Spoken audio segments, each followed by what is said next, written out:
Good afternoon, ladies and gentlemen, and welcome to Live Jai-Alai in the Magic City on YouTube's Jai-Alai Channel. I'm Stu Nyman. I'm here with Andrew Blackman, and we're pleased to welcome you to this Thursday afternoon performance, sometimes called Mat 2. We have 9 games for you beginning at 4 p.m. In addition to fast and fun Jai-Alai action, each of today's games offer win, play, show, quinella, exacta, and trifecta wagering. Those are parimutuel terms known throughout the parimutuel world, the not very large parimutuel world, but if those terms happen to be new to you and you're interested in just watching Jai-Alai, you're going to have to listen to them, and we'll do our best to explain them to you throughout the course of today's performance. Some more parimutuel terms for those of you who are parimutuel enthusiasts. We have a pick 3 that begins in game 4. Correctly pick the winners of games 4, 5, and 6 to cash in on the pick 3. Then we have the high-paying High 5 jackpot. That begins in game 3 and has a $2,000 guarantee. High 5 is a pick 5 wager. Just correctly pick the winners of games 3, 4, 5, 6, and 7. And if you do that, there's a minimum $2,000 in it for you. We also have the all-new Mighty Ocho jackpot that begins in game 1. That, you may have guessed it, is a pick 8. Online wagering is available at watchandwager.com, or if you're in Connecticut, mywinners.com. However, placing wagers is not necessary to enjoy all that we have in store for you this afternoon. We'd like to say a special hello to those of you tuned in throughout the Connecticut off-track betting system. I still call it Connecticut OTB. I know you've changed the name a couple times. Sports Tech, my winners, whatever. It's Connecticut OTB. So if you're in one of the OTBs and we're on a screen and they actually have the volume on, welcome to the afternoon performance at Magic City Jai-Alai. We do have a scratch in this afternoon's performance. Number 18, CRB, is scratched in all his scheduled appearances today. Once again, number 18, CRB, is scratched in all his scheduled appearances today. I'm going to give you a complete rundown of the scratch of CRB as he affects today's performance in its entirety. Let's begin with Game 1. Game 1, Post 2, scratch CRB, replace CRB with Ben. Game 1, Post 2, scratch CRB, replace CRB with Ben. Game 2, Post 3, scratch CRB, replace CRB with Anderluck. Game 2, Post 3, scratch CRB, replace CRB with Anderluck. Game 3, Post 3, scratch CRB, replace CRB with Bueno. Game 3, Post 3, scratch CRB, replace CRB with Bueno. Game 4, Post 1, scratch CRB, replace CRB with Ikeda. Game 4, Post 1, scratch CRB, replace CRB with Ikeda.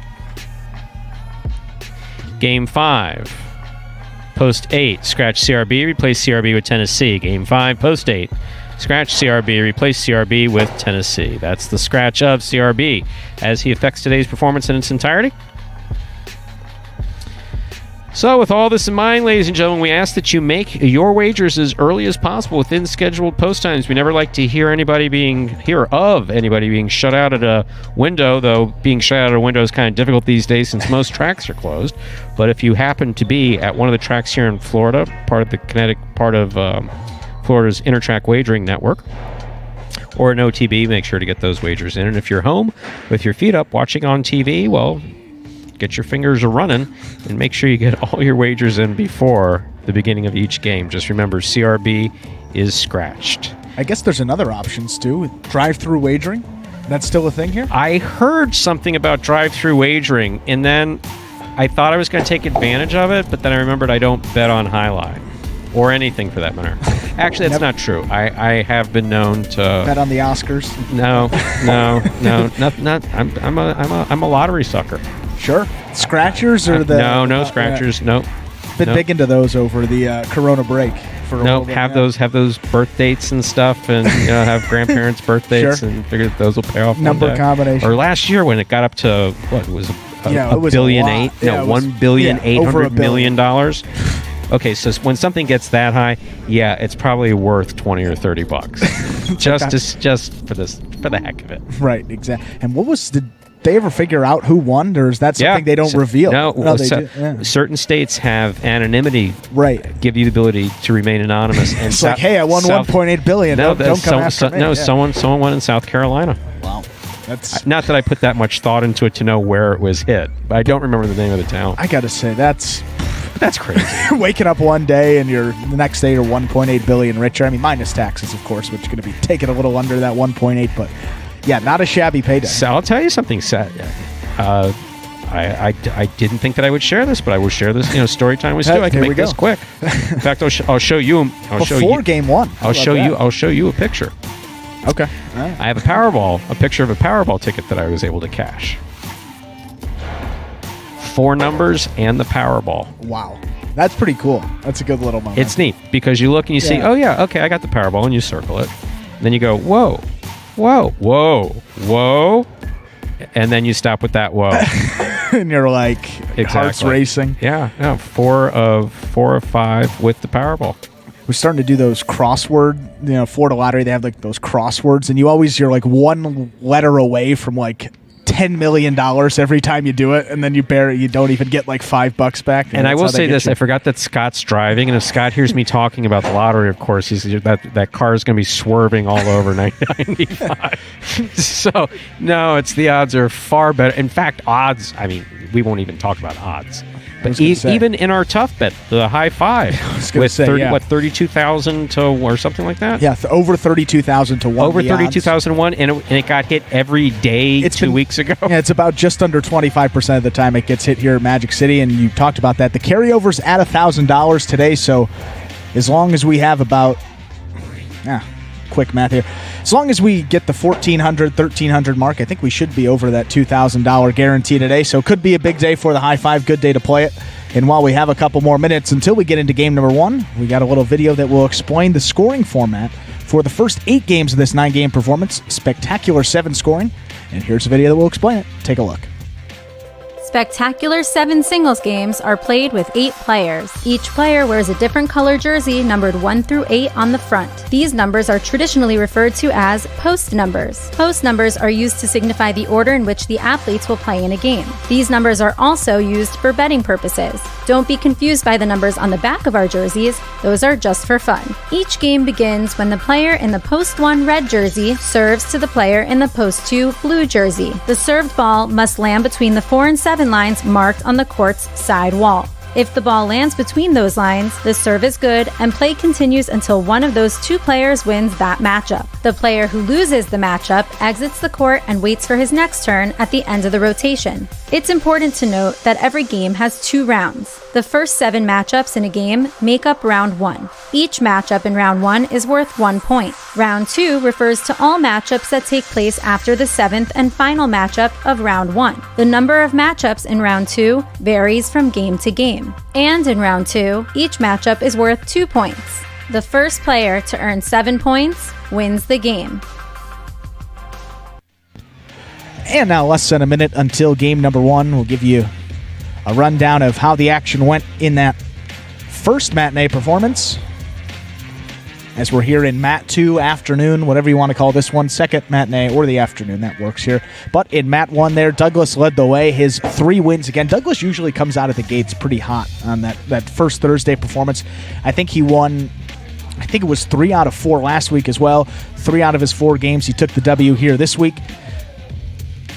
Overall now, checking out the standings, Ron is still in first place, but that lead is dwindling down. It is now just 3 games.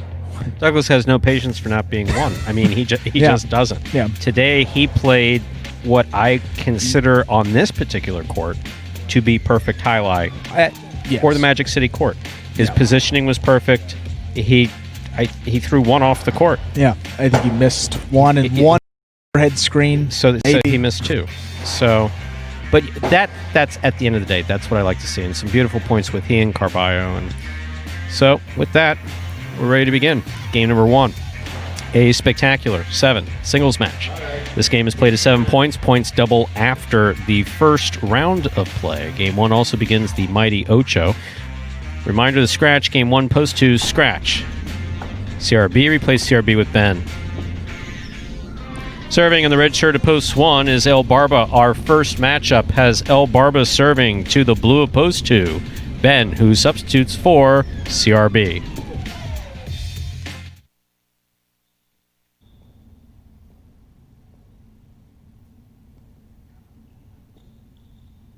El Barba serves. Game 1 has begun.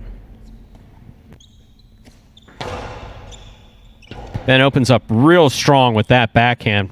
It goes into the chula, comes out, but not by much, point 2.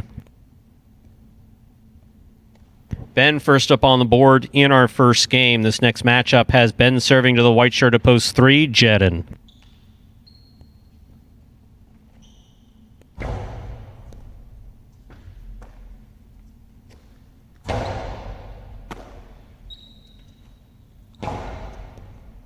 Jedin from the left side at the 8 line.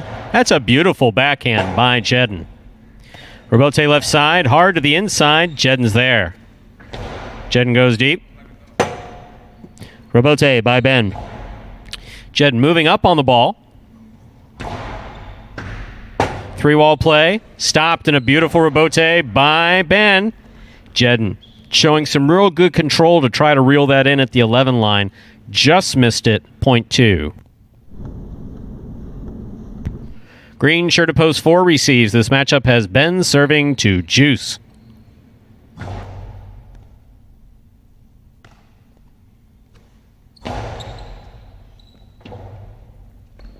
Ben showing great hustle. He made the Robote in time.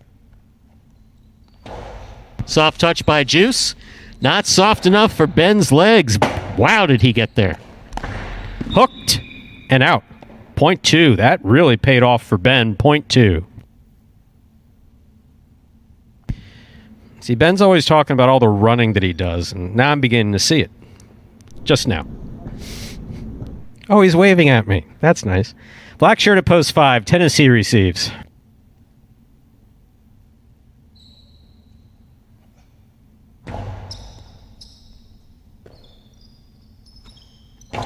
Powerful backhand by Tennessee. There's a Robote by Ben. Ben shoots a beautiful 2-wall 2 score. Point 2. Ben's gone 4 straight points. In this next matchup, he serves to the yellow shirt of post 6, Vuelo.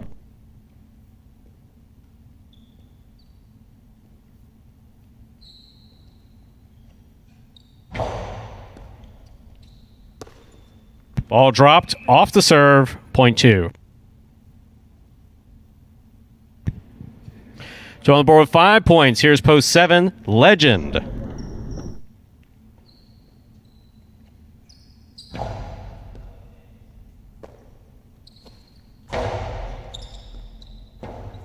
Ben chooses to make the Robote. Legend moves up on it from the left side. Robote left side by Ben. Keeps away from the overhead screen. Interference ruled. The point will be replayed. 2 serves, 2-7.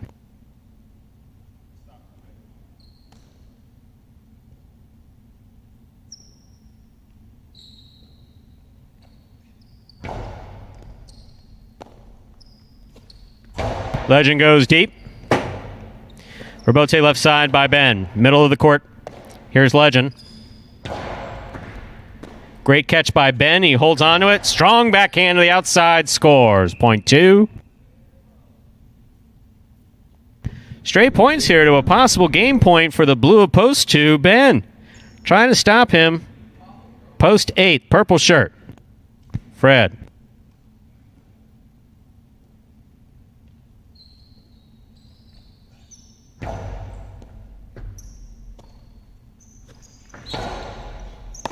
Ben holds on to a good catch on the forehand. There's a hard throw.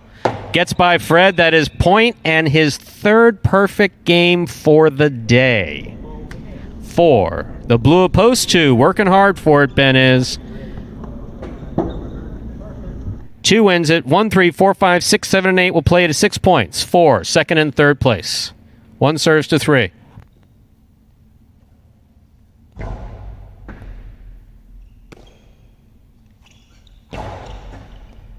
catch by El Barba. Just missed. Point 3.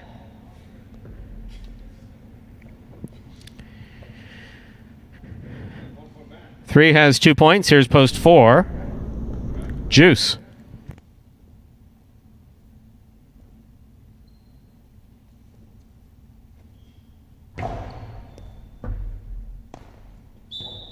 Ball tipped. Point 3. Jedden serves, Tennessee.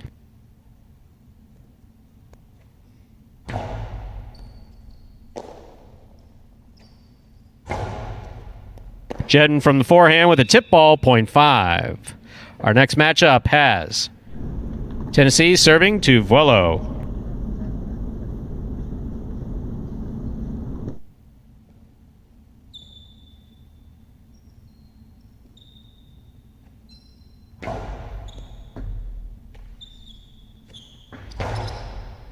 Tennessee from the forehand at the 9 line. Nice forehand throw. Right to the side wall where it scores, point 5. Tennessee has 4 points and therefore a possible place point. Trying to stop him, Legend.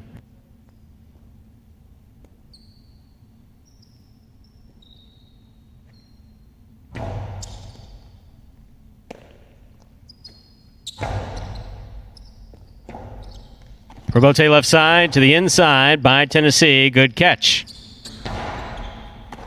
Tennessee again. Powerful backhand throw.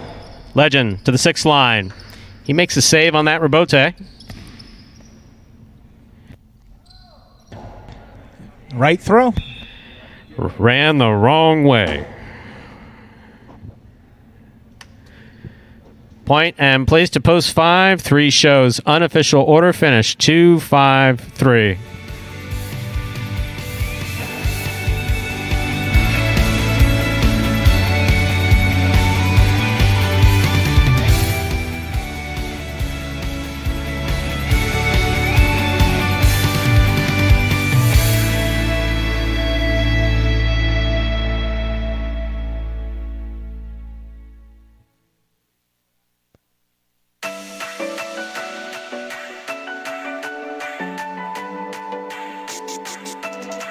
Coming in first, post 2, Ben, his 3rd perfect game of the day. He had 2 in the matinee. Taking second, post 5, Tennessee. Coming in third, post 3, Jedden. 2-5-3 is the official order finish for game 1. Here are your prices.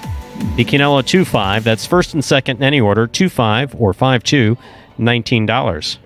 Trifecta 2-5-3, 101.60. Up next, ladies and gentlemen, is our second game, a spectacular 7, a singles match. Play to 7 points, points double after the first round of play. There's a scratch. Game 2, post 3, scratch CRB, replace CRB with Anderluck. Game 2, post 3, scratch CRB, replace CRB with Anderluck.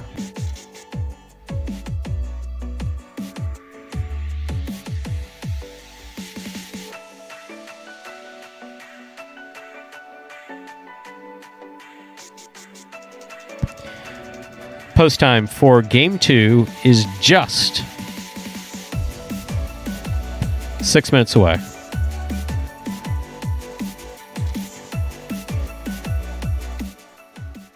What I'm hoping to accomplish in the 2020 season is to come in top 3 again, both in singles and in doubles. My game plan going into 2020 season is to be as meticulous as possible. I have to find a way to find little subtle things about each and every person on the roster that I can exploit to my advantage. And I can say that because they have to do the same thing. I feel like I got the ability to do it. I've definitely put in the work. Unfortunately, that doesn't always mean success, but that's what I'm going to strive for. So that is the goal, and I think that's everybody's goal because everybody wants to, get in the bonus money. And it is kind of like something to hang your hat on, to be able to say that, hey, I was able to be, a top 3 in singles or a top 3 in doubles. So that's definitely something that I strive for.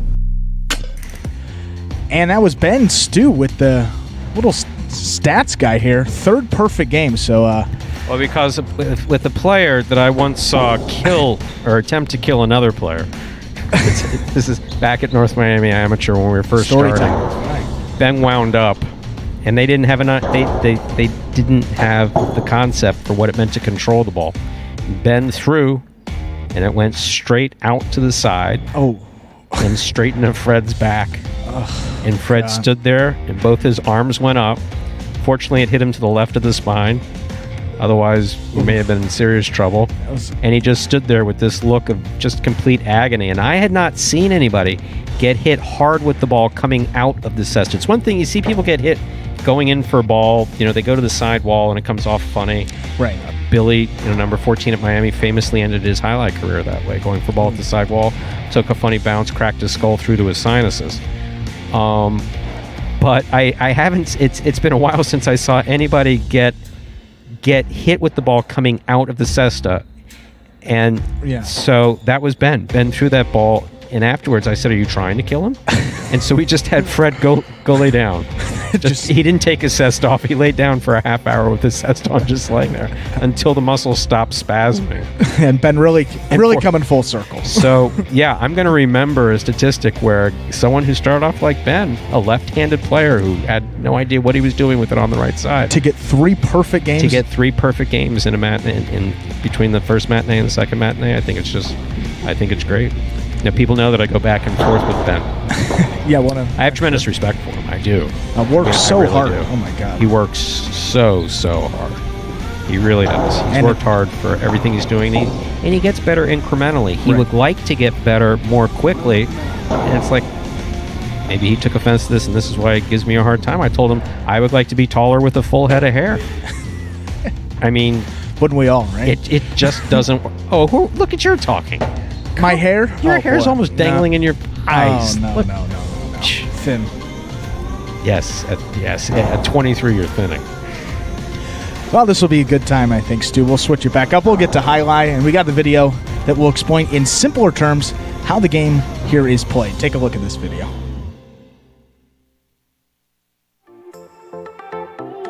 The main rule of highlight is simple. Players must catch and return the ball in one fluid motion. Sounds easy enough, right? So how do you win? You can win a matchup simply if your opponent overserves, underserves, or serves the ball out of bounds.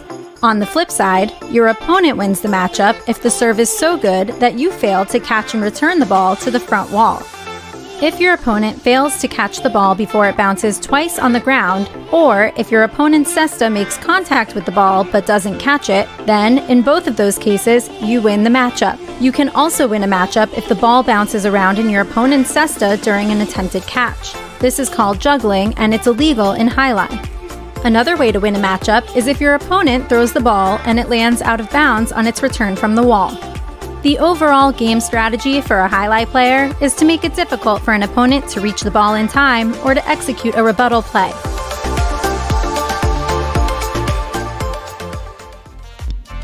And now just under 2 minutes until that second game. I once asked Fred if you remembered that hit. Because sometimes, it's been a few years, and you expect someone to say, "Oh yeah, I think I remember something like that." His eyes got real big, and he looked at me and says, "Hell yeah, I remember that hit." How could you forget? No, that was our first in the training. JR and I knew, since these guys had never thrown before, we would work with them not to step in front of each other and just try to keep it as safe as possible.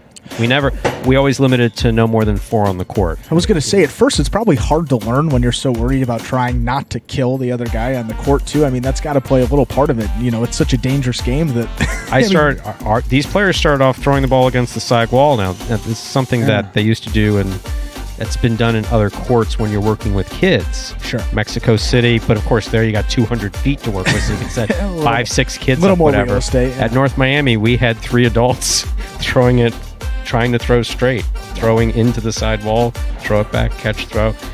Concept being that until you can throw straight, now watch, someone's going to melt out and say, "We still can't throw it straight." Well, most of them can throw it straight. Whether or not they throw it exactly where they want to throw it, they're getting there.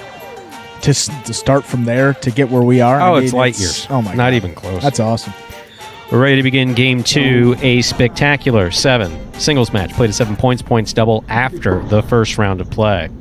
Serving, red shirt, post 1 is Legend in our first matchup. Legend serves to El Barba in the blue post 2. Was just talking to Frank, our new judge, just starting today. Fire Chef from Calder and, of course, Miami High Life. Great name, yeah. Frank Elizalde. And he has not seen them since the first year when he judged. And he said he can't believe it's the same people. There's a serve. We begin game 2. That ball was right on the wall. Legend got it. Rebote left side for El Barba. Catch by Legend. Barba gets out of the way. El Barba did a great job to get to that ball. Trying to chase the ball down, always difficult. Point 1. 1 first up on the board in our second game. On the court, ready to receive. Substituting for CRB is Anderluck.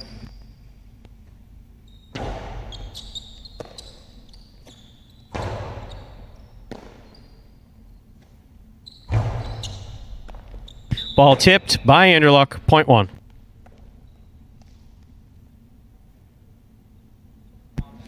Here's the green shirt to post forward, Jedden.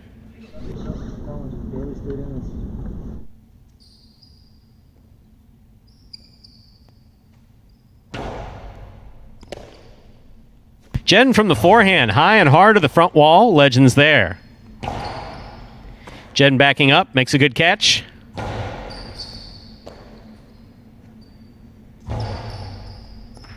Jedden really wanted that ball on the forehand, worked a little too hard to get it, just missed. Point 1. Legend has 3 points in this matchup. He serves to the black shirt of post 5, Tennessee. Tennessee makes a great catch off a good Cortada serve by Legend. Legend on the rebote. Tennessee missed it. Point 1. That's 4 straight points for Legend in the red of post 1. This matchup has Legend serving to the yellow shirt of post 6, Fred.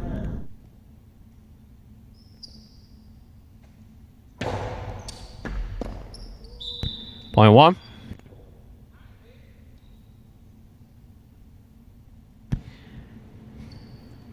Wong with 5 points, serving to post 7. Here's Juice.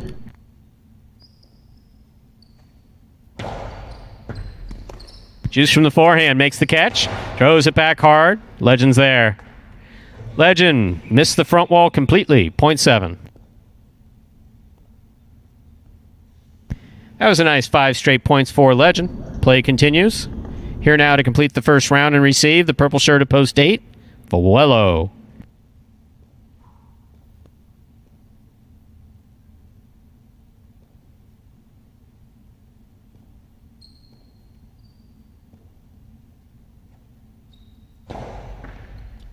Under serve, ball must land between the 4 and 7 line. That fell short of the 4. This point goes to post 8. That completes the first round of play. All matchups are now worth 2 points through the end of the game. First to return is El Barba.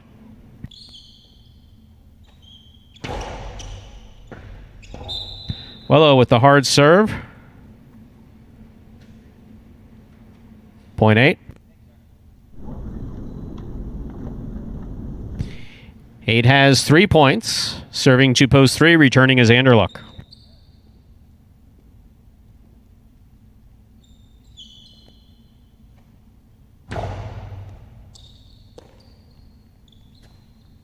Anderluck hard to the inside.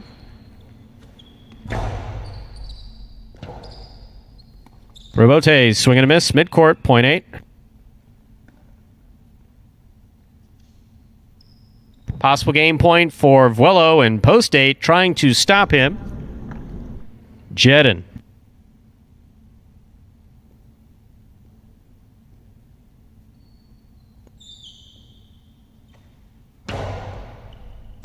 Blasted serve, caught nicely by Jedden. Jedden, powerful rebote. That lands in. Jedden catches it, returns a carom. Vuelo's there, cannot make the catch. Well played by both players, point 4.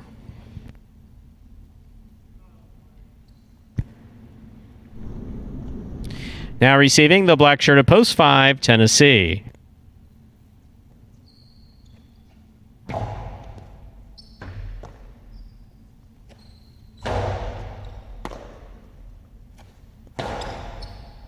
Catch by Tennessee. He goes deep. Jen for the rebote on the forehand. Escapa. Loss of control leads to loss of point. 0.5.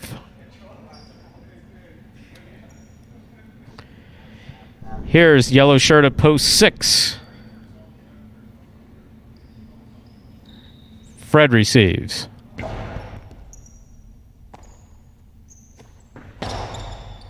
Scoop by Tennessee. Cortada. Fred's there. Fred clips the side wall. Rebote's going to the outside. Tennessee's there with a nice 2-wall. Fred was there, could not make the catch. 0.5.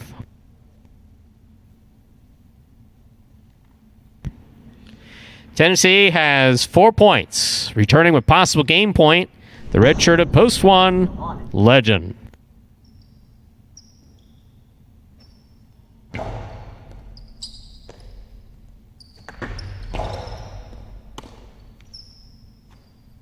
Here's the hard throw by Tennessee. Caught by Legend. Legend with the low runner to the inside. That scores for the win. Point end game. Red shirt at post 1, Legend. No playoff here. 8 places, 5 shows. Unofficial order finish 1-8-5.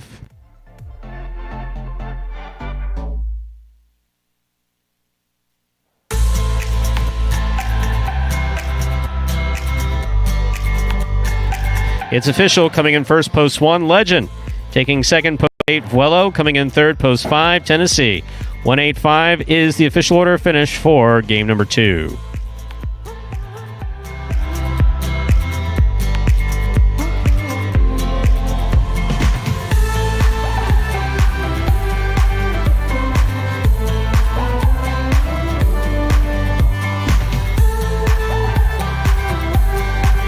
There are your prices from game number 2.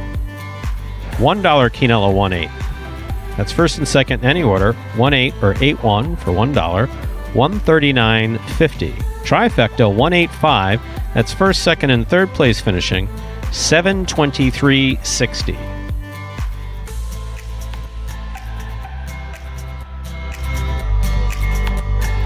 Consolations in the win and place pools. No one had 1 or 8 to win. So if you had 5 to win, that returns $6.40. Once again, win returns $6.40 on the 5 to win. And 5 to place. No one had 8 to place. 1 or 8 to place. So 5 to place, returning $11.40. Up next, ladies and gentlemen, is our third game, a spectacular 7 singles match. Play to 7 points. Points double after the first round of play. There is a scratch. Game 3, post 3. Scratch CRB. Replace CRB with Bueno. Game 3, post 3. Scratch CRB. Replace CRB with Bueno. There is a printer's error showing Lamonte is available to sub. Lamonte is out of today's program, so he is not available to sub. That's why Bueno does not appear at the bottom of the program. Game 3, post 3. Scratch CRB. Replace CRB with Bueno. Post time for Game 3, 7 minutes away.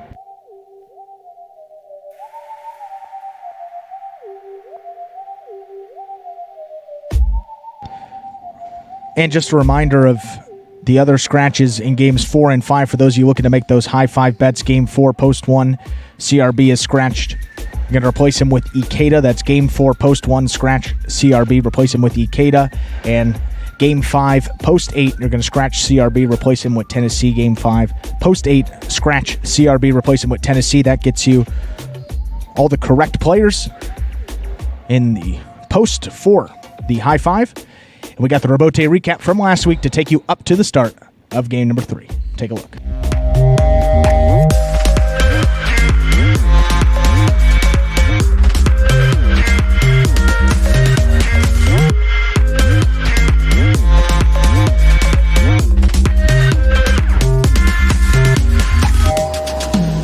Welcome to the Robote recap. Week 13 at Magic City Jai-Alai felt something like a homecoming, with many familiar faces making their long-awaited returns back to the fronton. As expected, the reemergence of these players resulted in an ultra-competitive and exciting week for all. In Week 13, we saw Ron continue to build on his scorching hot play and maintain his position in the lead with his addition of 7 victories to his high total of 54 singles wins. However, it must be noted that Ronron's win total was slightly lower than in previous weeks, and that's due in large part to the highly anticipated return of Douglas. As expected, the Wonder Boy didn't seem to feel even the slightest bit rusty. He opened Week 13 with 34 wins and closed it out with an impressive collection of 14 wins and a new total of 48. In just 28 games played, Douglas seized the second-place position and effectively knocked Bueno into third place. As for Bueno, the second-generation Pelotari held his own against a stacked roster, capturing 2 wins to maintain his position in the all-important final bonus money slot of third place with 41 singles victories. Last year's singles runner-up Kubala now sits in fourth place with 35 victories after also managing to claim 2 hard-fought and gritty wins in Week 13. And just 1 win behind Kubala and deadlocked in a tie for fifth place is the trio of Tennessee, Ikeda, and Carballo. The lovable 37 took advantage of his appearances in the early games, finding the win column 5 times. Carballo and Ikeda battled it out in the fast-paced, thrilling feature games to add 6 and 4 singles wins, respectively. And even though he sits at a total of just 22 singles wins, we'd be remiss if we didn't acknowledge the incredible performance displayed by number 8, Jedin. The former Kane and Super Bowl champ could not be stopped in his first full week back, including a Grand Slam, 4 wins in a row in the Saturday afternoon program. The Golden Cesta for Week 13 was clinched by none other than Magic City's young star, number 13, Douglas. After missing the last 3 weeks of play, the Wonder Boy didn't miss a beat in his first week back as he both overpowered and out-finessed his opponents. Douglas certainly made a powerful statement in Week 13 with his mind-boggling 14-win performance. Congratulations to number 13 on collecting his first Golden Cesta of the 2020 season. The second tournament of the Doubles Championship Series continued to be on hold in Week 13. Doubles at Magic City should be back underway soon, so look out for updates on the Jai-Alai Channel for a sneak preview of the new Tournament 2 doubles pairings.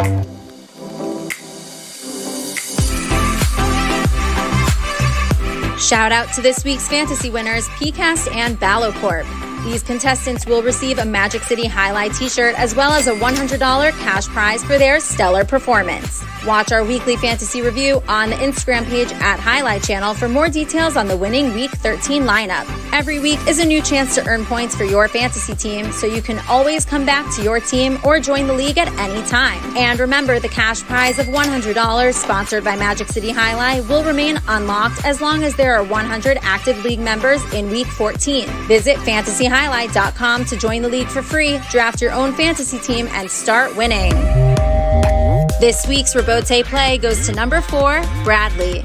Even though the former high hurdler wasn't able to find the win column in Week 13, he still made his presence known with unparalleled athleticism, lethal power, and crazy defensive skills. This diving, no-look, one-handed Robote save that rivals any Robote we've seen this season is the perfect example of the intensity Bradley is capable of bringing to the Magic City fronton. We expect much more of the same from number 4, who continues to get better and better with every matchup he plays in this 2020 season. Have a look at this Robote Play of the Week.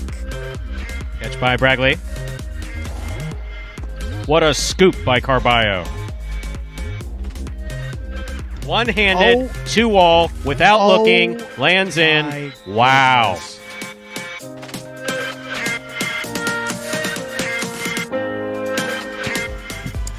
And as we said there, the Robote recap from last week, that was Week 13, takes us up to the start of Game 3. And the start of that high five. Good luck, everyone. Unfortunately for all of you, no time to listen to us ramble. Time to begin. Game number 3. This begins the high five jackpot. Legend serves, Juice receives. There's the serve. We begin.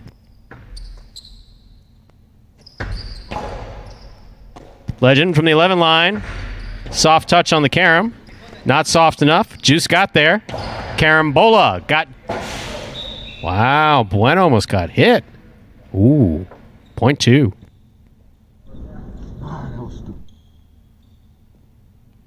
Receiving, the white shirt at post 3, substituting for CRB is Bueno.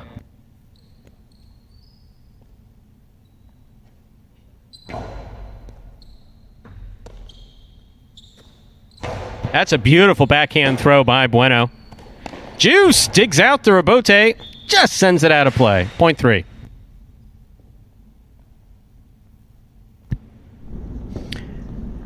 In this matchup, Bueno serves to El Barba. He He returns to the court in green shirt to post 4.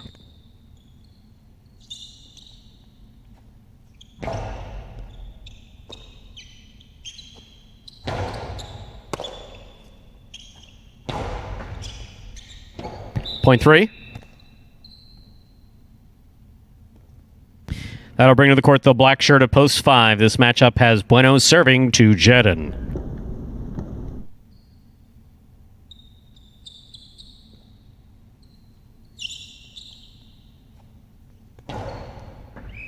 Under serve. Ball must land between the 4 and 7 on the serve.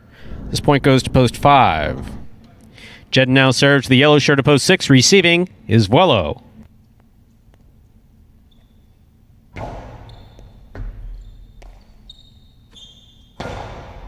Low hard reverse taken in the air by Jedin. Jedin with a big backhand. Rebote save just above the pad. And scoring. Point 6.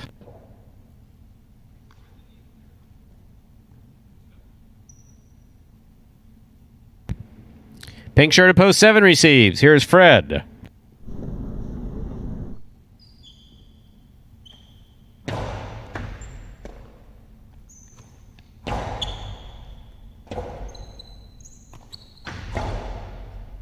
Fred makes the catch in the air. Crosses the sidewall at the 8 line. Vuelo makes a good rebote. That was supposed to be a Dejada. It wasn't, but it still scored. Yep, Vuelo was thinking, is that a Dejada? No, got to catch the ball. Point 7. Tennessee completes the first round of play in post 8.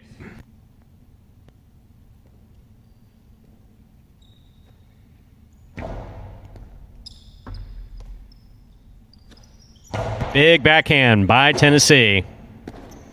Nice rebote on the forehand of Fred. Here's Tennessee. Strong backhand. Rebote forehand, up, and away, and out. Point 8. Tennessee gets the last point of the first round. All matchups are now double through the end of the game. First to return in our second round is Legend in the red of post 1.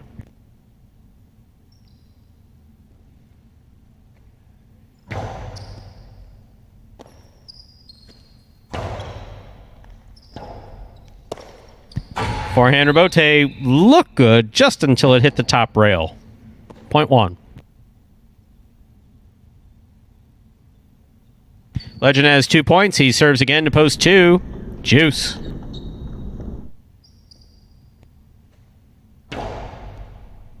Cortada serves, scores. Point 1.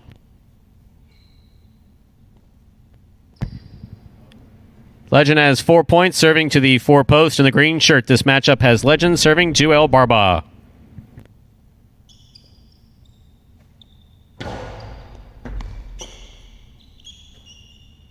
Backhand by El Barba. Legend goes for the rebote. He makes the save. El Barba on the run. He gets there. Plays it back to pass. Rebote save by Legend.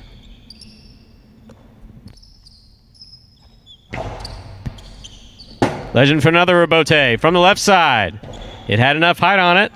El Barba's right there.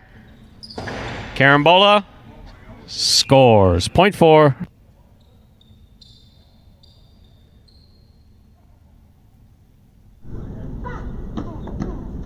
In this matchup, El Barba will serve to the white shirt at post 3. Bueno.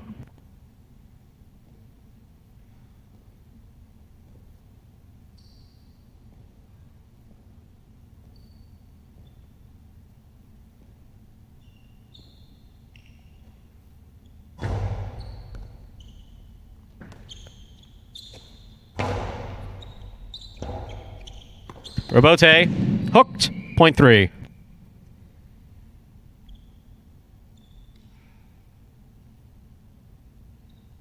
Three on the board with 4 points. Here's post 5, Jedin.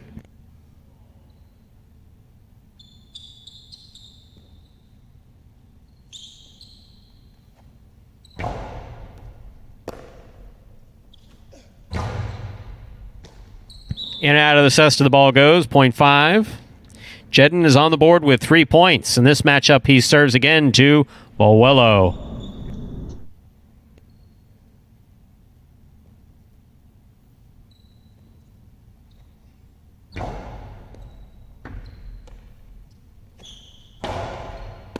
Catch by Jedden. He goes deep. Rebote by Vuelo. Jedden makes the catch, almost, 0.6. Vuelo has 3 points. He serves to Fred.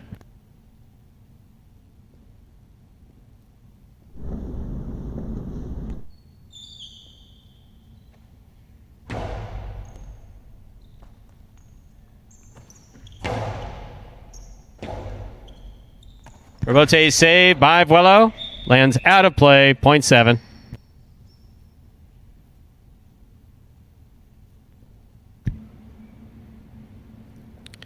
On the court, ready to receive. Post 8, the purple shirt, Tennessee.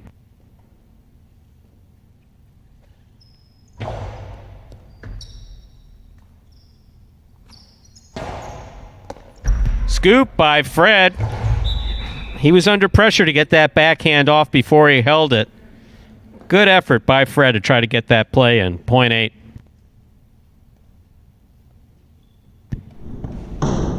Tennessee has 3 points. He serves the returning 2 post. Juice.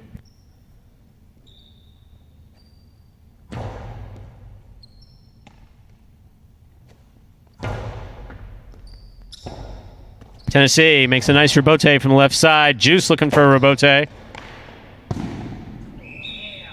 0.8. Possible game point. Purple shirt at post 8. Tennessee trying to stop him. Legend.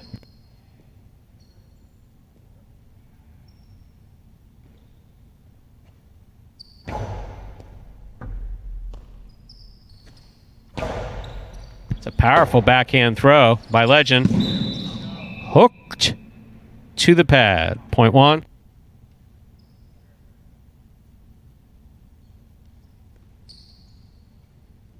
Possible game point for Legend. Trying to stop him, El Barba.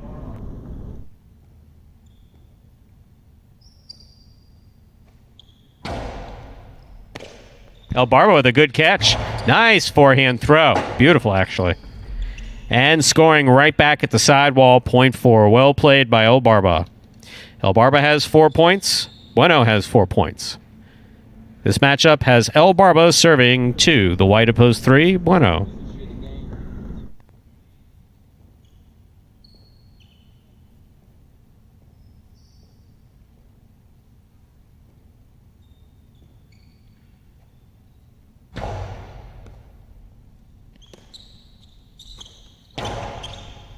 Catch by El Barba.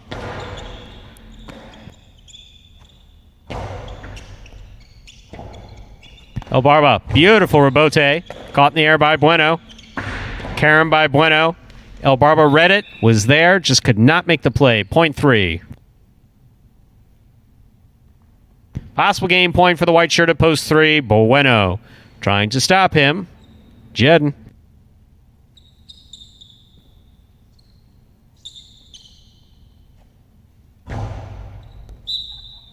Over serve. 0.5. Possible game point for Jedden in the black of post 5. Trying to stop him. Bolwello.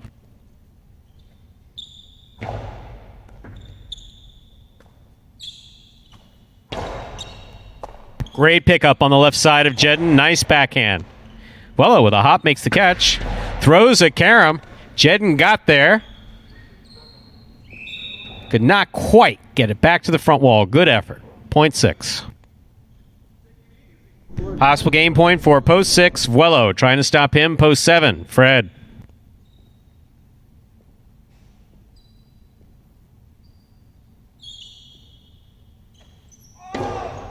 Wow. Wow, wow, wow, wow. Holy crap. I agree. 0.7.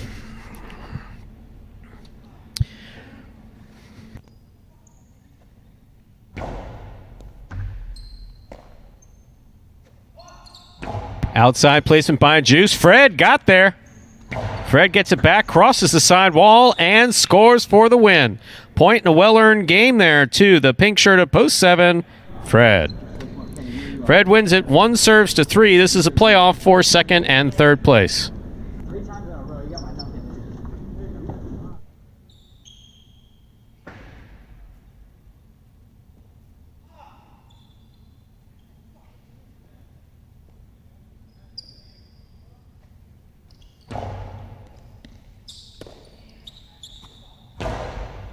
That stays away from the overhead screen.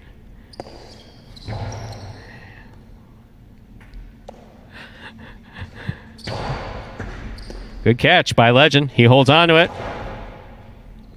Bueno for the rebote. 2-all rebote, out. Point and place to post 1, 3 shows. Unofficial order, finish 7, 1, 3. Your prices will be up in a moment.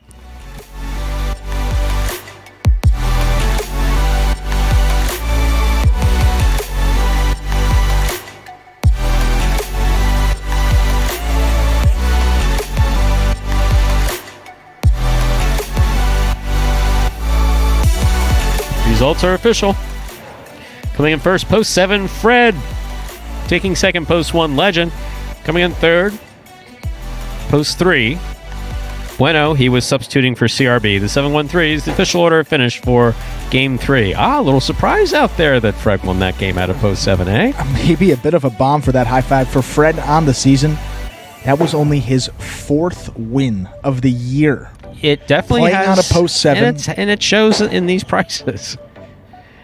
And that's not a chuckle towards Fred. It's just a chuckle towards parimutuel wagering in general. You see these prices there, as you said, reflective of that. And the 7-2, statistically the most difficult post to win out of the player with the lowest win percentage, lowest amount of wins. If somebody has, if someone has this 5 out of 5 combination, I may double that high five pool for you. I'll throw in 2,000 of my own. That's pretty impressive. Now you got to throw a disclaimer in with a comment like that. This was said for entertainment purposes only. No one is throwing any more money into that than is already there. Let's read these prices. $2 quinella. That's first and second in any order. 1-7 or 7-1, $74.40. Trifecta, 50-cent price. 7-1-3. That's a first, second, and third place finish. $268.50. Consolation in the win. No one had 7 to win, so 1 to win, returning $6.40. Up next, Game 4 and the Pick 3. Game 4, a 7-point game. Points double after the first round of play. There is a scratch. Game 4, post 1. Scratch CRB, replace CRB with Ikeda. Game 4, post 1. Scratch CRB, replace CRB with Ikeda. Post time for Game 4 and the Pick 3, now just 7 minutes away. Good luck.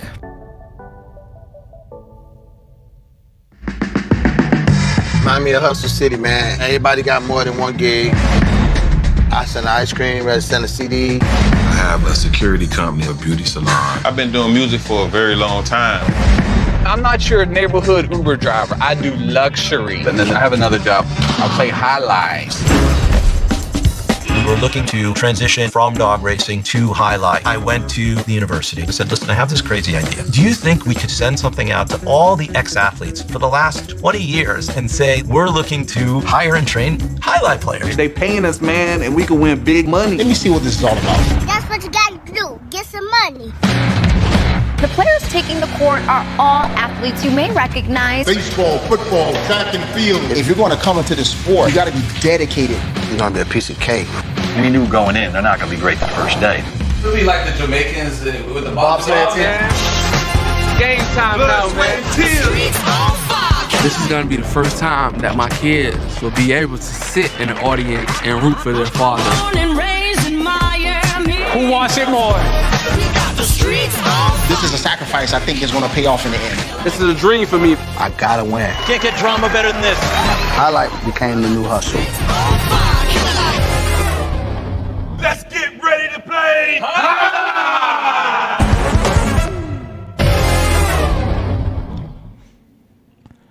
And folks, that was a trailer there for the award-winning documentary Magic City Hustle about the start of the highlight program here at Magic City just a few years ago. If you would like to watch that for yourself, head on over to MagicCityCasino.com.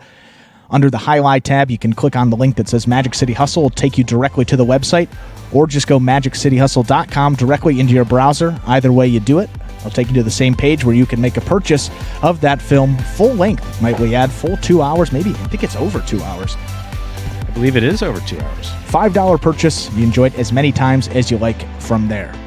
I promise you, if you buy it, you'll watch it at least twice. Yeah. I've watched it twice by now. I think you said you've watched it 2 times. At least two. Well, twice in the movies because rookie numbers I've got. Wow. No, so when it was in the theater, when it premiered, I went for that. I sat in the back. As I was walking out, a complete stranger walked up to me, recognized me from it because I stayed out of it as much as possible, and said, "Still taking the pills?" Unbelievable. It was classic. It was one of the best lines about that. And if you saw 2 hours of something that I stayed out of purposely, and that's what you walk away with? Really? The whole about the sport, about these guys, their backgrounds. Now let's talk about the announcer. I'm sitting in the back. All the players got up on stage and did a Q&A. Someone waved to me. I was like, I'm good. I'm fine. I'm good back here. I'm comfortable. Yeah, I'm very comfortable in this seat. So I saw it twice in the theater, and then bought it and saw it twice at home. 4 times. Pretty good. But as we said there, $5. You can watch it at MagicCityHustle.com, or just head on over to Magic City Casino, and there's a hyperlink, meaning you can click on it. It'll take you directly to that website. And going back to that, some stats on Fred here. To click back 10 weeks, week number 4 was the last time that Fred had found the win column. So you see people talking about the high five and what's been going on. Yeah, that's going to be pretty tough to hit this 5 out of 5 combination. A guy that's won 4 games all year, pulling out of statistically the most difficult post position. And that's the thing with the high five. You can't bet every combination. You obviously you waste a lot of money betting some combinations, and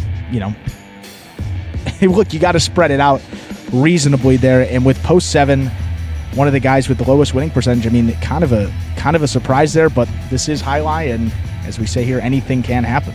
I do remember the first time I was at a mutual window in 91, I think it was, standing next to a frequent watcher of this program, Dennis, as he was punching tickets. A great mind Dennis has. He really does, and a fantastic wit. And he gave me a real hard time when I first started announcing. Still does occasionally, but great guy. And I heard someone bet us something all. And he was just amazed that I had no idea what all meant. Wow. Someone said 3-2 all. He says, "How are you announcing here and you don't know what all is?" He said a lot of things over the years, actually. That was one. He said, how are you announcing and you don't know what it all is? It's one of the things you see there. It says all. You just read it. You just read it. And so I said, well, simplify it for me. He said, all numbers. I was like, oh, so like 1, 2 with anything. Yes, 1, 2 with anything but 1 or 2. Yeah. Up to 8. I'm not exactly sure that's what he said. That sounds like something that he would have said. Yes, I'd like to bet an all. What? You realize that's going to cost more money that's in the pool, right? Yeah, don't recommend that. No, these are not recommended bets. These are Stu has no idea what it is when it comes to these wagering. These are a guy that's never. And that is why I've never placed a bet on Jai-Alai. We're ready to begin. Game number 4, a spectacular 7 singles match. Play to 7 points. Points will double after the first round of play.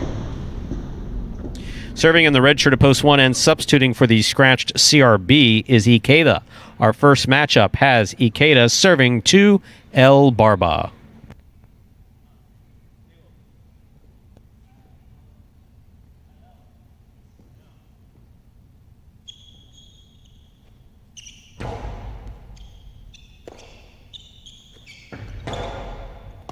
Scoop by Ikeda. Hard throw to pass, taken in the air by El Barba. Forehand save with a soft touch is going to score. Point 2. 2 serves to the white shirt of post 3. This matchup has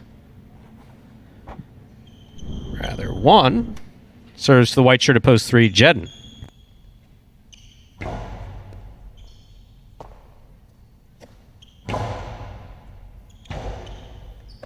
Beautiful rebote to the inside by Ikeda. Point one.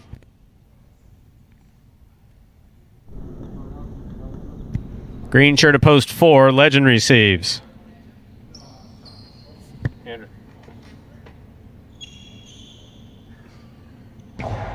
They're always listening. That's actually a great catch by Legend. He stopped that right at the side wall. Forehand Rebote played back. Taken in the air by Legend. Legend goes hard to the inside. Ikeda's there.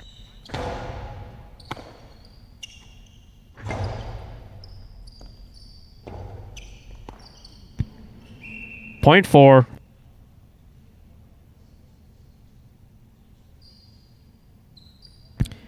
Our next matchup has Legend serving to the black shirt at post 5, Fred.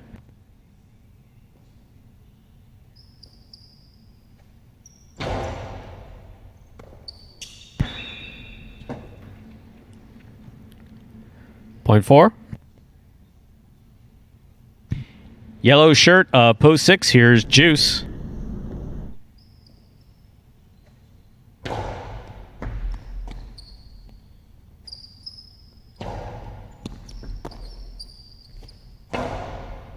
Strong backhand throw by Legend. Juice hangs in there. Was Juice throwing an outside placement of the forehand from there? Oh, that was no accident. He knew what he was doing. I don't think he expected it to work quite that good. 0.6. Wow, Juice. Don't do too many of those. Tennessee receives. Pink up post 7.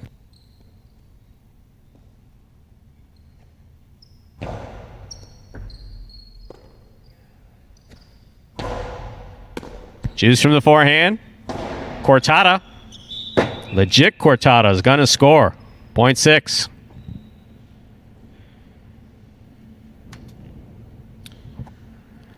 The highlight gods are upset. You can hear them outside. Purple shirt at post 8. Velo receives.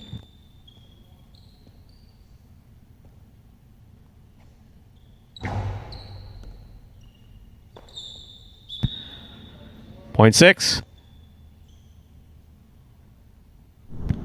That completes the first round of play. All matchups are now worth 2 points through the end of the game.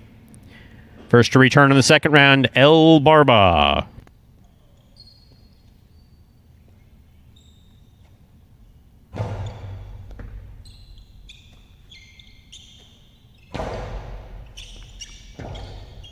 Juice turns to make the rebote. It's a 2-all. Too far out. 0.2.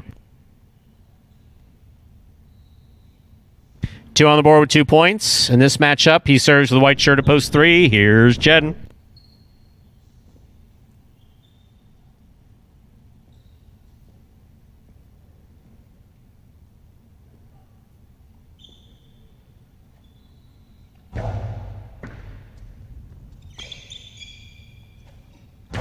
So a hard throw by Jedden. Scoop. Just missed. 0.3.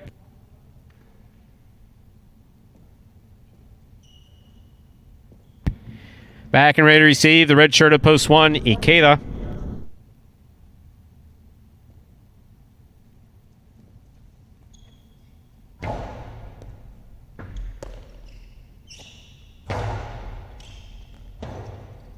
Rebote forehand by Jedden.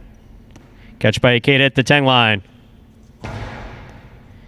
Jedden from the 8 line. Ikeda from the left side. Low runner to the inside. It's going to score. 0.1.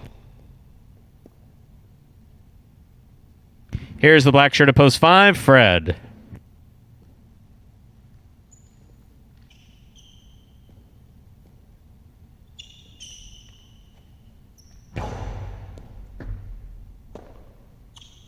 Fred winds up from the left side, taken in the air by Ikeda.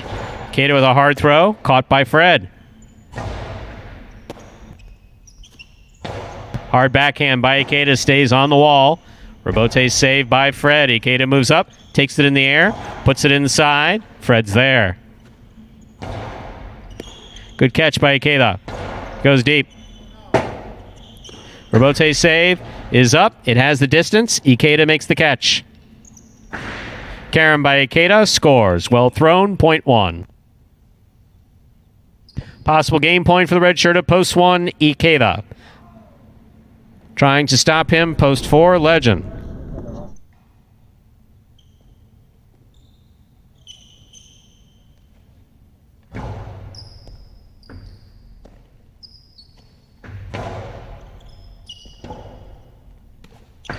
Robote just over the pad and scoring on the second bounce. Point and game, red shirt of post 1, Ikeda. 1 wins it, 6 places. 2, 3, and 4 will play off for third place. 2 first serves, 2, 3.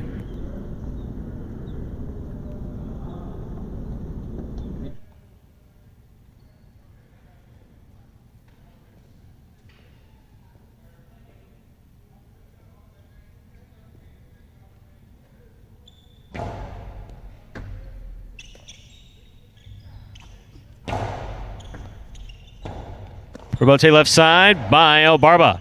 Jedden makes the catch on the forehand. El Barba makes a difficult play on the forehand. Robote hit too high. Point 3.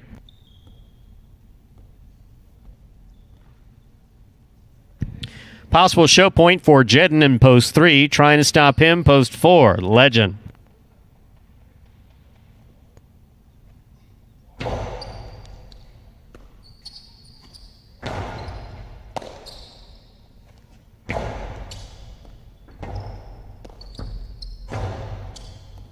Jedden makes the catch. Robote left side by Legend. Here's Jedden. Jedden with the carom, soft touch. Beautiful. Beautifully played to score by Jedden. Well thrown. Point and show, post 3, Jedden. Unofficial order, finish 1-6-3.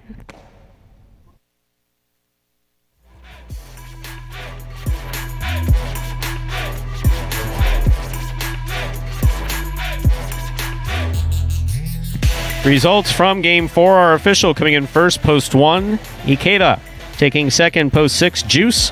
Coming in third, post 3, Jedden. 1-6-3 is the official order of finish for game number 4. First number for the pick 3, the number 1.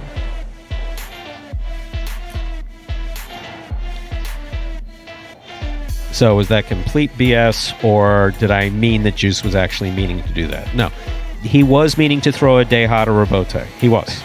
Yeah. He was. 100%. That good? No. He wasn't. No, he was not expecting to do that. That was exceptional.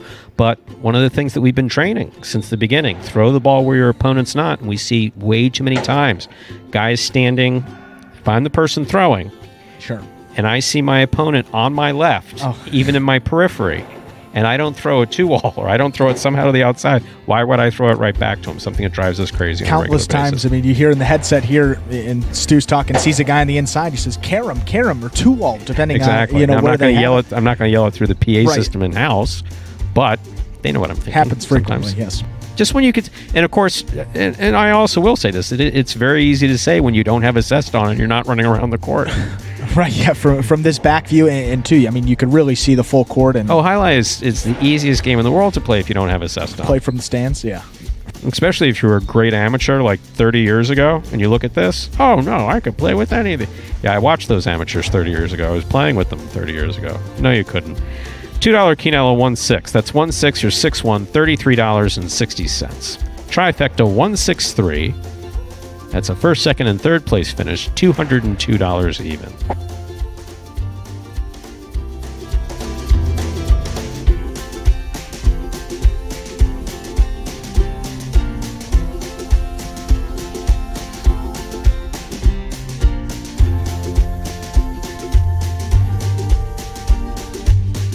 Up next, ladies and gentlemen, is Game 6. Or Game 5, rather. Game 5 is a spectacular... Yes, I'd like to move things along. Game 5 is a spectacular 7 singles match. Played to 7 points. Points double. After the first round of play, there's a scratch. Game 5, post 8. Scratch CRB, replace CRB with Tennessee. Game 5, post 8. Scratch CRB, replace CRB with Tennessee. Post time for Game 5 is 6 minutes from now.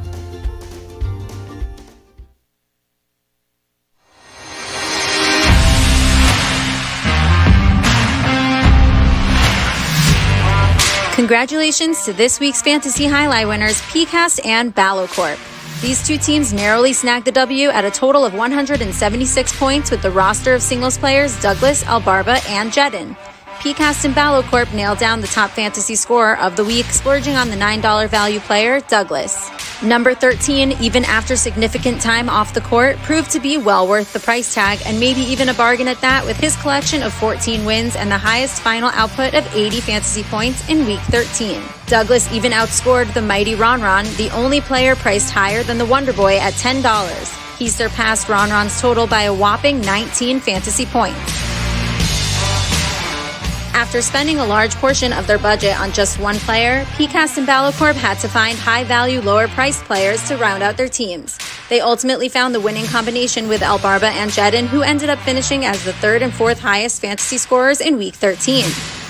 Albarba continued his impressive fantasy run, collecting 49 points with his 4 wins, 9 places, and 1 show. And Jedin added 47 points of his own, performing impressively in his first full week back at the Fronton with his 8 wins, 1 place, and 2 shows. As $5 drafts, these two former Canes outscored 7 higher-priced Pelotaris, including both Tennessee and Ikeda at $8 and Carballo and Kubala at $7. Using just $19 of their allotted $21 budget, PCast and Ballocorp showed that you don't always need to spend it all to win it all.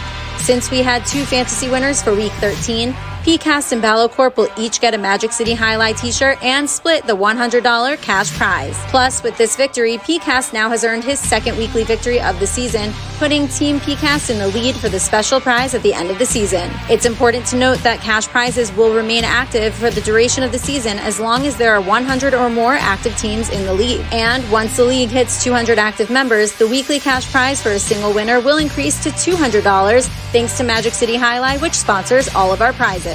It's always completely free to play Fantasy Jai-Alai, so help us spread the word. It's as easy as 1, 2, 3. Just head over to fantasyjai-alai.com, pick your players, and watch your progress on the Jai-Alai Channel. Every week is a brand new chance to win.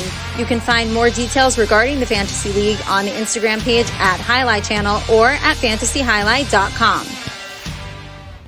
And folks, that video there was the Fantasy Jai-Alai review for last week, week number 13. Congratulations to our 2 winners. It was Ballocorp and PCast. So for PCast, second weekly win of the season. So that overall prize we said, it doesn't go by total points scored. It goes by most weeks won. It's because we started Fantasy Jai-Alai. Hard to believe we only started it 9 weeks ago. This is our 10th week we've been going. So in fairness to all the people... Seems like you've been talking about it for... I was going to say... Microphone. I'm sorry. It was good. No, but seriously, seems like we've been going here Just kidding.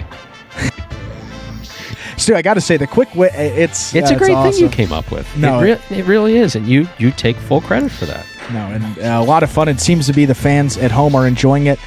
Now, there was that one thing where Scott said once we reached 100 people, they would put $100 to the fantasy winner, and it's completely free to play. So free $100 to the person that has the most fantasy points scored.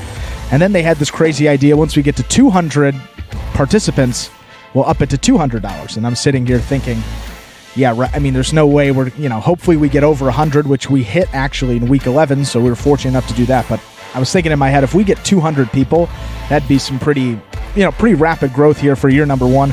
We're already up to 142 participants for this week. Congratulations. And you deserve, I will say this, you deserve total credit for that. I remember you asked me about it, and I went, like I said about most things, it's funny, the composer, Randy Newman, they asked him in the beginning, this predates you. So they came to him and said, we have an idea for this television on cable that all it plays is music videos. What do you think? He went, I don't think it'll work. Yeah. Now, I don't think I said that about, I didn't say that about. No. Did I? I encouraged you, didn't I? Of course.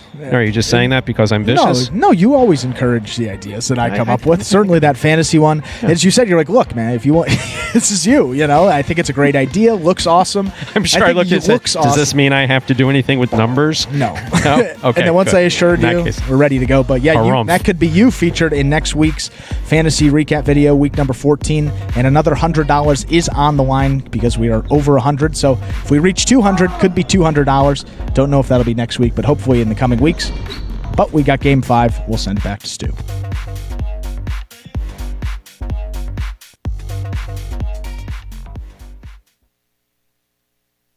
We're ready to begin game number 5. Spectacular 7 scoring. Ben serves. Bueno receives.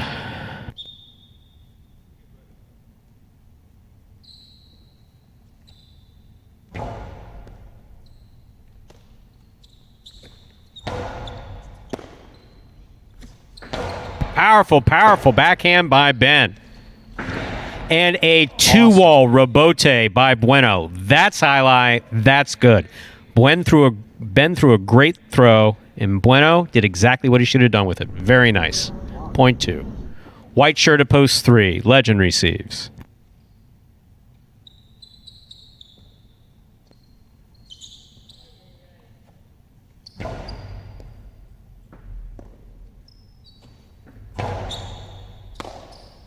Bueno from the forehand. Hard to the inside. Point 2. And our next matchup, Bueno will serve to the green shirt at post 4, Bragley.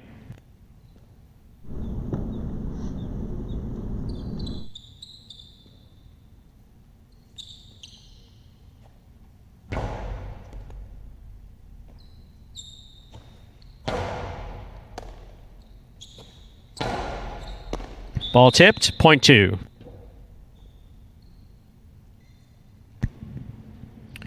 Bueno has 3 points. Now receiving in the black shirt of post 5, Ikeda.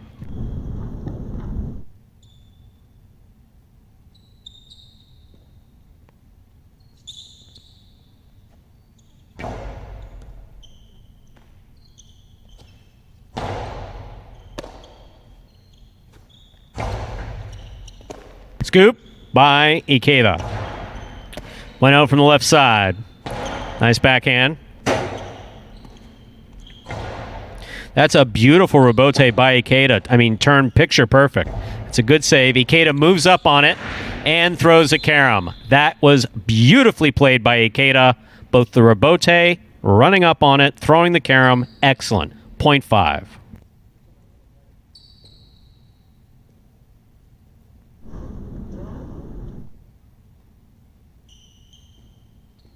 Yellow shirt at post 6, Anderluck receives. Ball tip, point 5.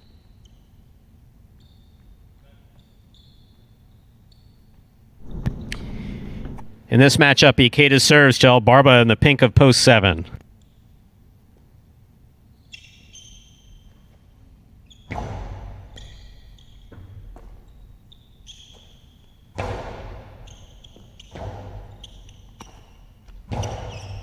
El Barba moves up, makes a great catch, hard backhand.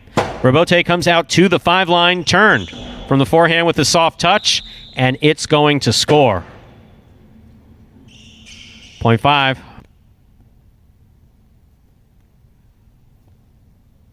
Five serves to post 8. Substituting for CRB is Tennessee.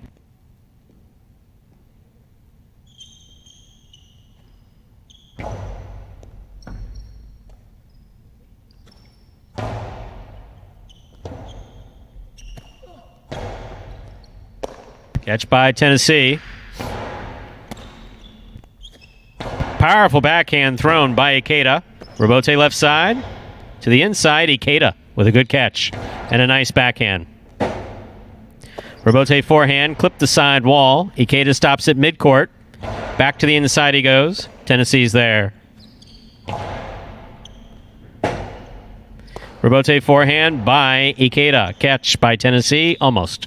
Point 5. 4 straight points for the 5 post, Ikeda. That completes the first round of play. All matchups are now worth double. Ben receives.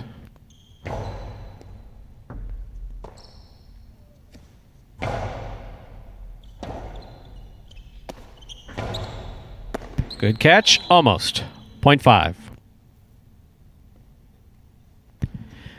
That gives Ikeda 6 points and a possible game point. Trying to stop him is Legend.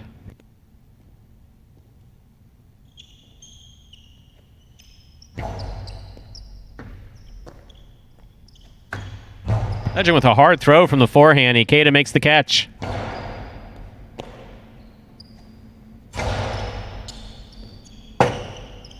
Rebote left side. for the big bounce. Right in the middle of the court. Legends got it. Catch by Ikeda. Hard throw to the inside. Legends there. Ikeda makes the catch, winds up, plays it midcourt, and it scores. Point and game, post 5. Ikeda. 5 wins it 2 places. 4, 6, 7, 8, 1, and 3 will all pair off and play off for show. 4 first serves, 2, 6.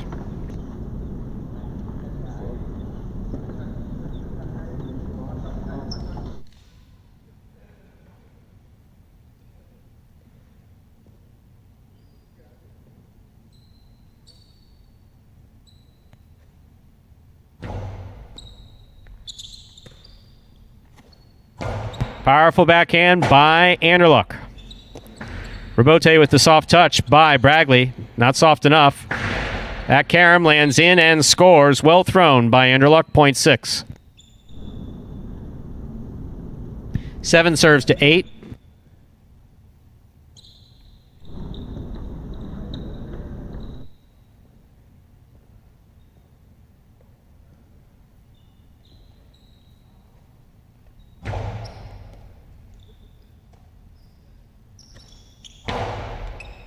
Scoop by El Barba. Catch by Tennessee. Point 8.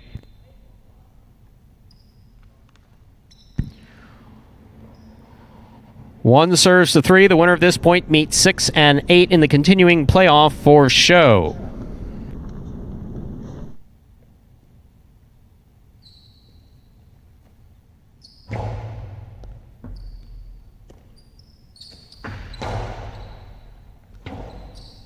Rabote left side. Scores. 6-8-1 remain in the playoff for third place. 6 first serves to 8.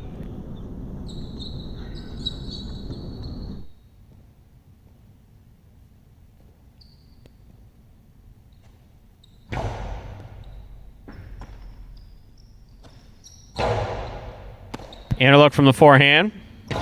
Low and hard to the inside. Scooped up by Tennessee. Tennessee goes deep. Rabote forehand. Just at the top of the pad. Point 8.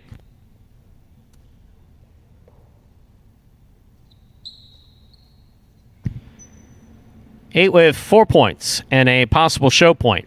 Trying to stop him, Ben.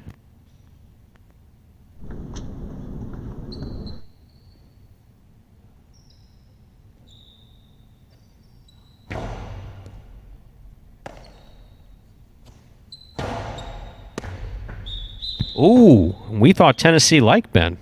Point 1. See, we say he's a nice guy. Tried to kill Ben there.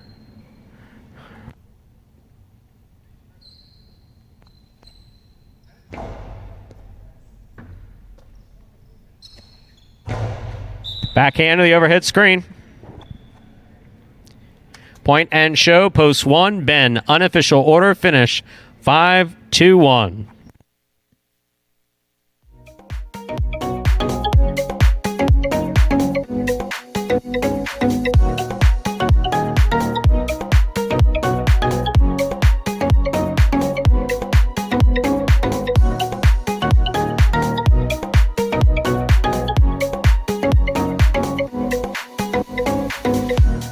Results from Game 5 are now official. Coming in first, post 5, Ikeda. Taking second, post 2, Bueno. Coming in third, post 1, Ben. 5-2-1 is the official order of finish for Game 5. There are your prices. The $2 quinella. That's first and second in any order. 2-5 or 5-2, $15. Trifecta, 5-2-1, $93.60.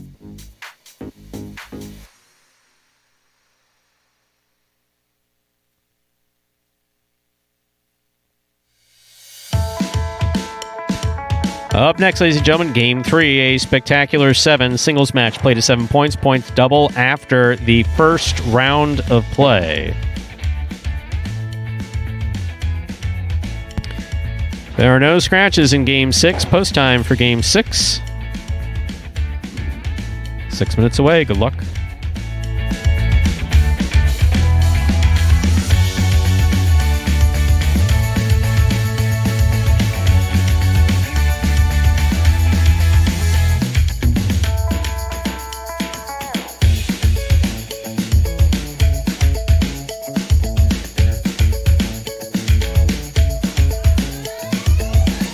And in case we have any new fans who may have missed this explanation video, at the top of the program, we'll hear it is again to explain in simpler terms how the sport of highlight here is played.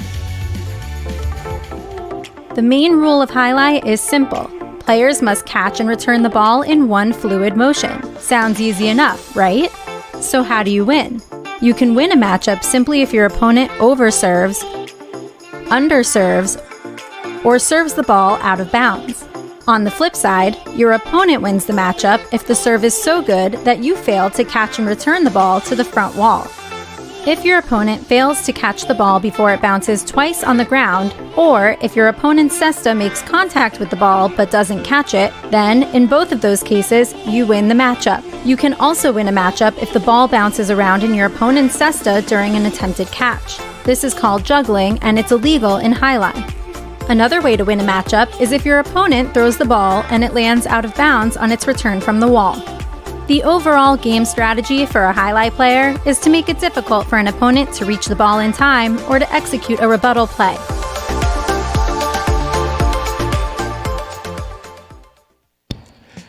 And we are just under 4 minutes away till the start of game number 6 there. You see those pick 3 potential payouts.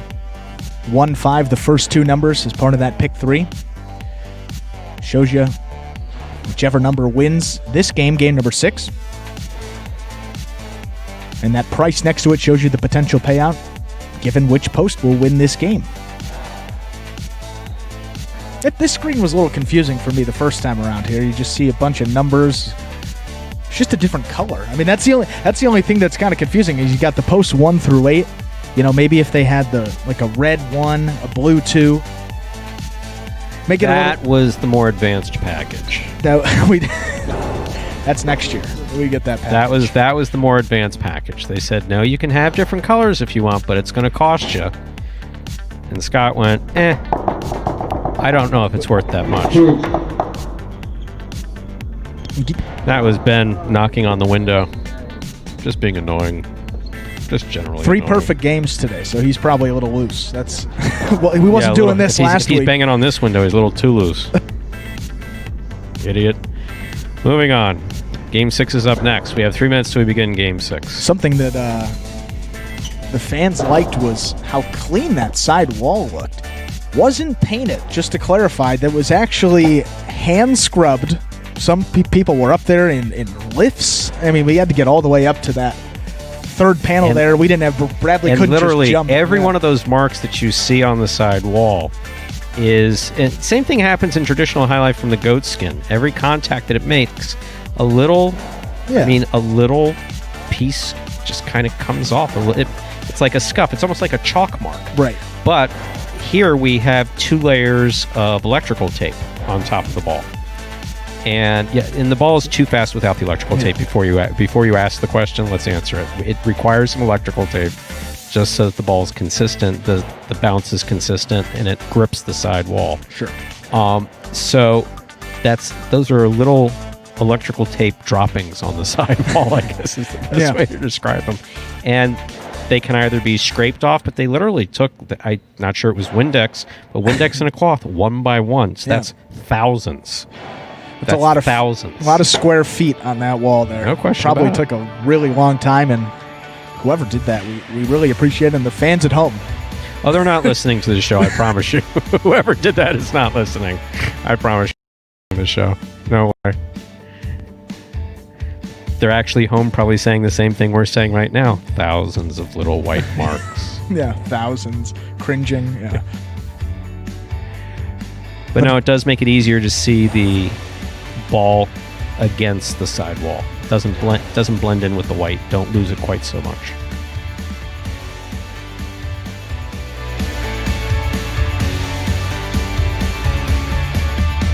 One minute to go till we begin Game 6. Game 6 is scratch-free.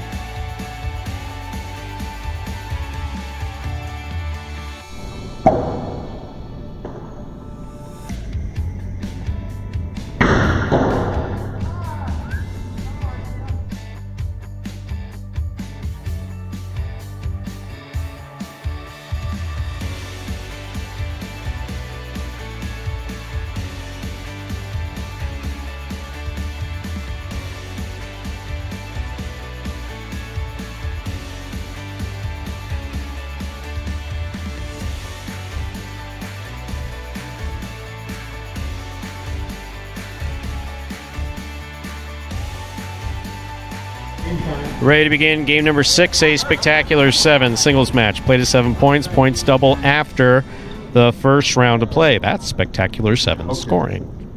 Game 6 closes out the pick 3. Serving in the red shirt of post 1 is Ikeda. Receiving in the blue of post 2, Carballo. There's the serve. Game 6 begins.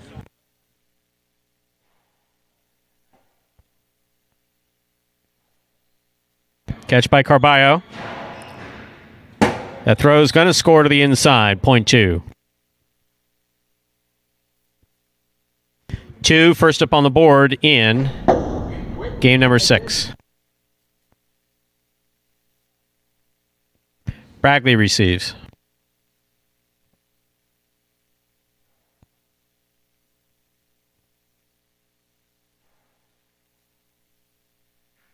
Sidearm carom from the inside scores perfectly for Carballo. Well thrown. Point 2.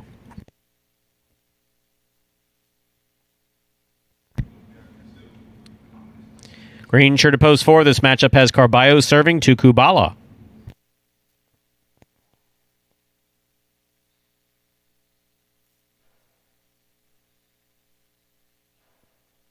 Good catch by Kubala at the 9 line. He comes over the top.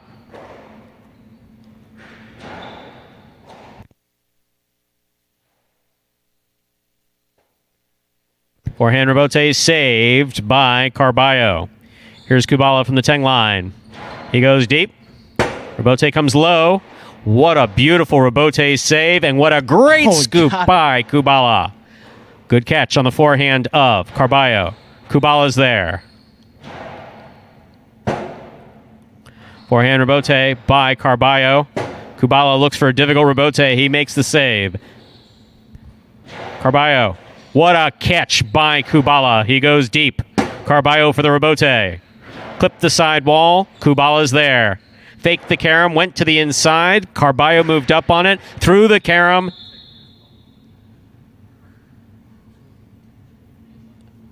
In. Point 2.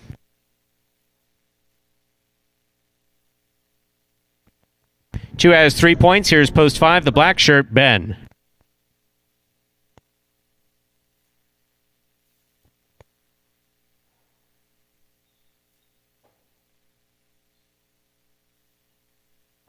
Over serve. Point 5.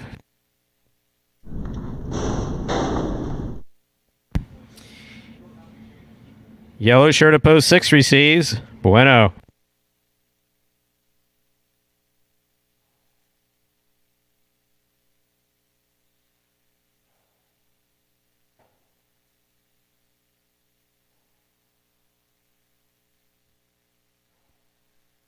Scoop by Ben. Can't hold on to it. Point 6. Post 7 receives. Ron.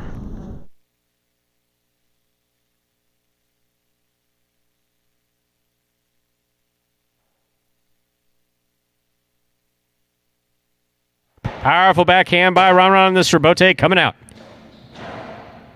Ron makes the catch, winds up. Back to the inside it goes, where it scores. Point 7.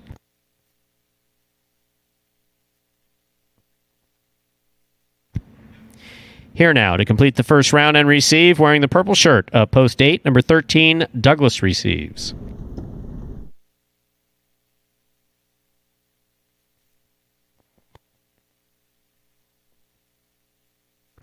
Douglas with a powerful backhand that goes wall to wall. Forehand rebote by Ron. Douglas on the 2-wall. That scores. Well thrown. Point 8.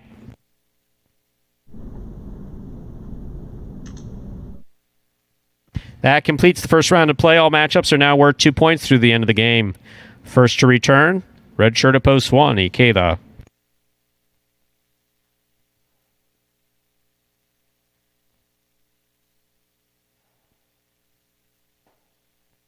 Rebote left side by Douglas.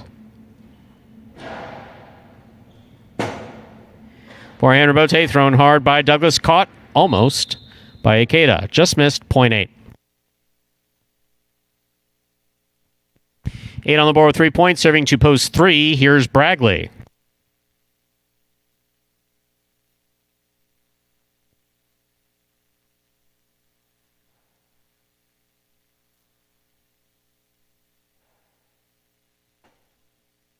Robote thrown hard to the inside, scooped up by Bragley, and a great catch. Robote left side. Wow, did he throw the ball hard. Whew.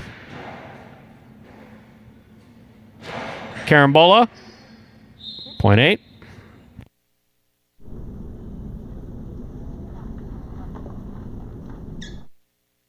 Straight points to a possible game point for Douglas, trying to stop him. Kubala.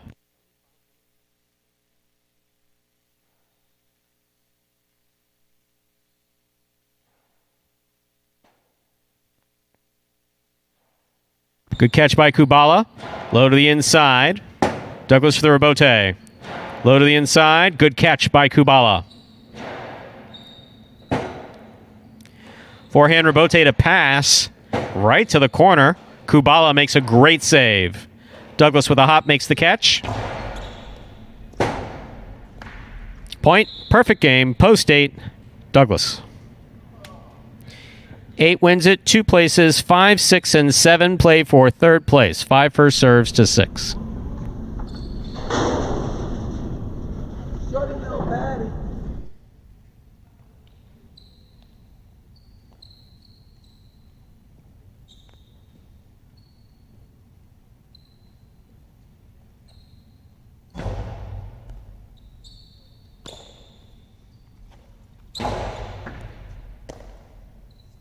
Ben from the forehand to the inside. Scores. 0.5. Possible show point for the 5. Trying to stop him. Ron.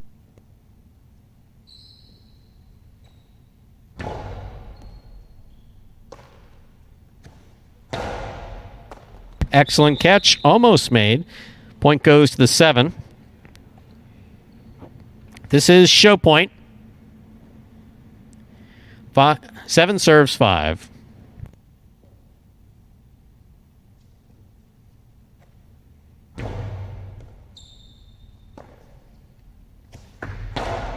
Powerful backhand thrown by Ben. Robote right up the middle by Ron. Is going to score.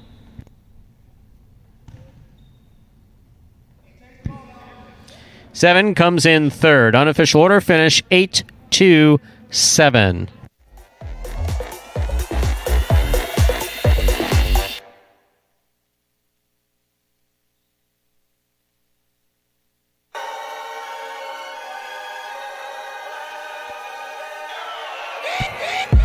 Results from Game 6 are official as posted. Coming in first, post 8. Douglas, he had a perfect game.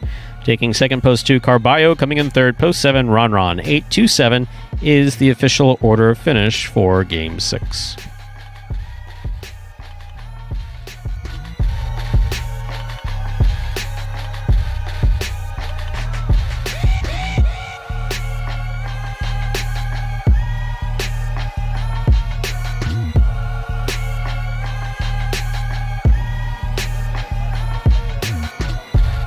The pick 3, 158.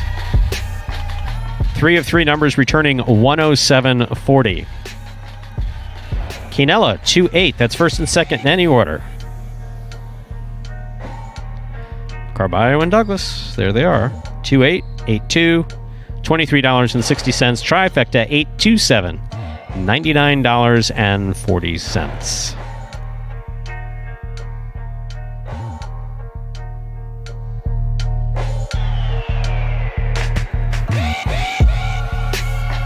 Up next, ladies and gentlemen, is game number 7. A spectacular 7 singles match. Played to 7 points. Points double after the first round of play.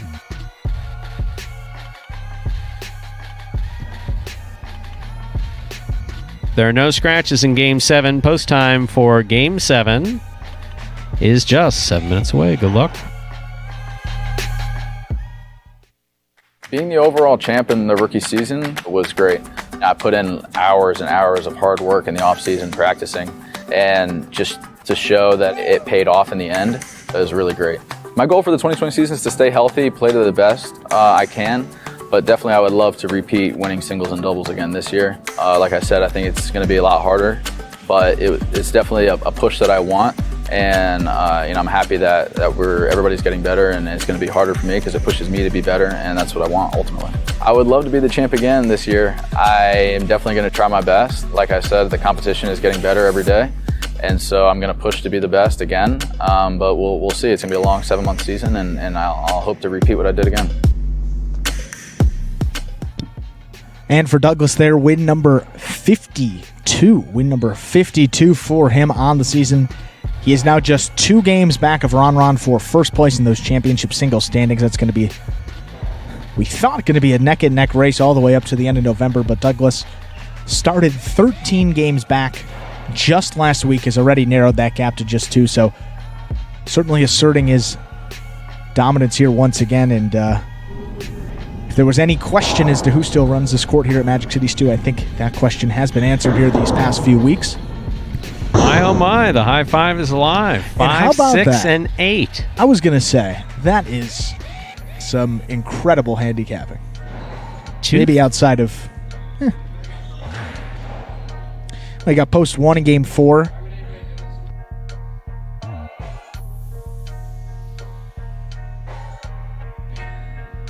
Game 5, you had Ikeda. Game 6, you had Douglas. So actually, Stu, pretty chalky outside of that third game, but kind of a bomb there in game 3. Surprised that there are 3 numbers on the board, 3 numbers that could have this high five go there. 23-32 would be the payout, as you said, over that $2,000 minimum. 5, Ron. 6, Douglas. And 8, Carballo. Wow. Well, that all makes sense. Given the numbers, yeah. Yeah, that all makes sense. Yeah, 5, 6, and 8. Everyone else, who knows? And when you see on the screen here, for those of you that may be joining us for the first, and those 4 out of 5, you'll see 3 out of 5 sometimes. Those are reserved for, well, when no one has 5 out of 5. Shows you what 4 out of 5 numbers will pay. You see the 1, 2, 3, 4, and 7, 4 of 5 numbers. So you get a little bit of your money back there. Half the net pool is carried over. And then half of the other half is actually paid out, so long as someone doesn't hit that jackpot. As we said here, over $2,000 today. Could go 23-32. I'm still shocked that on the board 7, 1, 5, 8. The first 4 numbers as part of this high five. 3 numbers on the board. Not just 1. 3. And that they're... Why? But what's interesting about this is, okay, so sorry for those of you who are new to this. This does get into the weeds a little bit.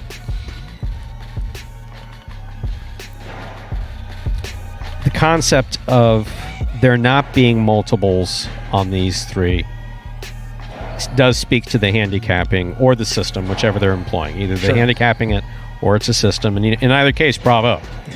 Bravo. Either way, with some of those early numbers. Because, yeah, there's no surprise with Ron. There's no surprise with Douglas. There's no surprise with Carballo. The only surprise is that there are not multiple tickets. And multiple tickets would, of course, mean that someone would not be entitled to the entire jackpot. You have to be the only ticket. Yeah, that's what happened in the matinee. Someone hit 5 out of 5, but actually multiple people hit 5 out of 5. So that just, it's like if someone gets 4 out of 5 or 3 out of 5 handled the same way, half the pool gets carried over into the next performance there. So, what game did Fred win?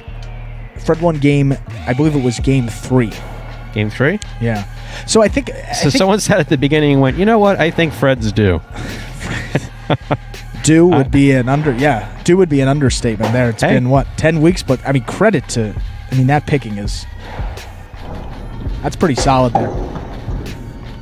And not even, look, we're nothing against Fred there. It's just more the player with one of the lowest win percentages and out of statistically the most difficult post position to win. He had to come up 3 times. He came up 3 times. Yeah, How rare is it for the 7? That's in no way taking a shot at Fred. It's just not. But the 7 to come up 3 times in a game there, that shows you how long that game goes, how many chances other people had to potentially take the win there, but for one. The beauty of spectacular 7 scoring. That's what it is. And away we go with game number 7, a spectacular 7 singles match. This game is played at 7 points. Points double after the first round of play. This concludes today's high five. Serving in the red shirt of post 1 is Anderluck. Receiving in the blue of post 2 is Bueno.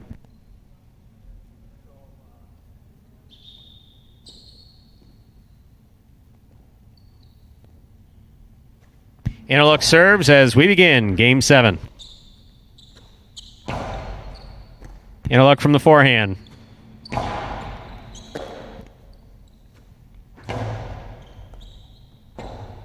Forehand rebote. Off the court, point 2. Bueno first up on the board in our 7th game. This next matchup has Bueno serving to the white shirt of post 3, Ikeda.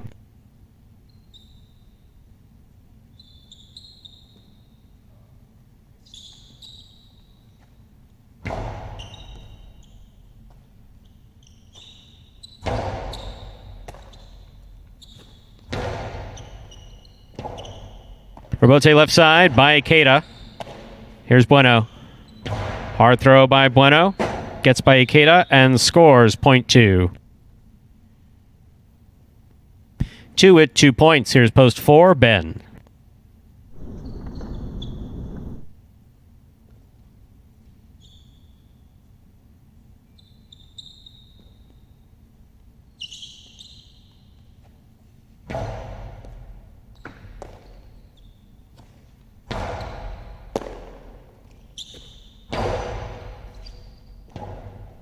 Rebote left side by Ben to the outside.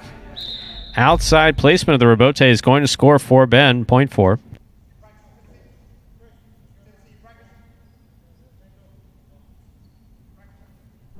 Ben serves to the black shirt of post 5, Ron.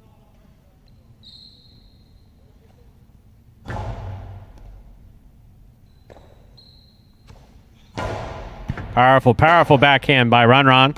Rebote by Ben, beautifully played to the inside. Ron's there. Low and hard to the inside and scoring, point 5. Now receiving, yellow shirt of post 6, Douglas. This matchup has Ron serving to Douglas.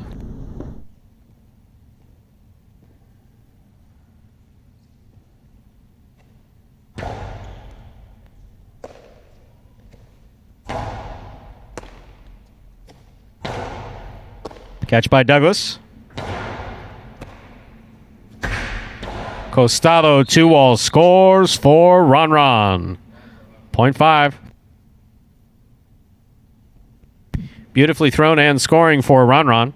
This next matchup has Ron serving to Kubala.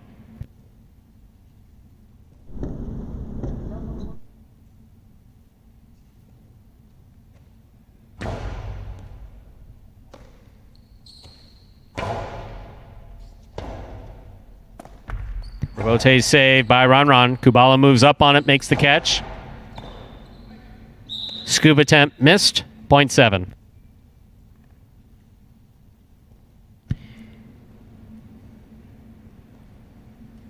Here now to complete the first round and receive, wearing the purple shirt of post 8 is Carballo.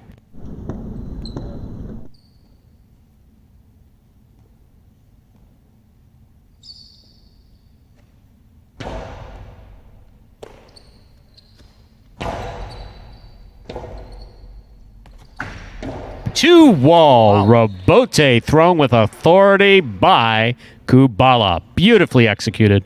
Point 7. That completes the first round of play. All points are now double. All matchups are now double through the end of the game. First to return is Anderluck.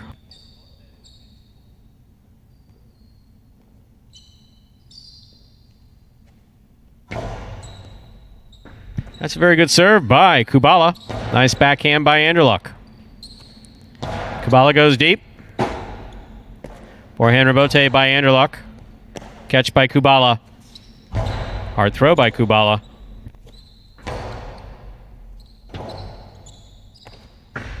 Another 2-wall rebote. This one scores as well. Point 7.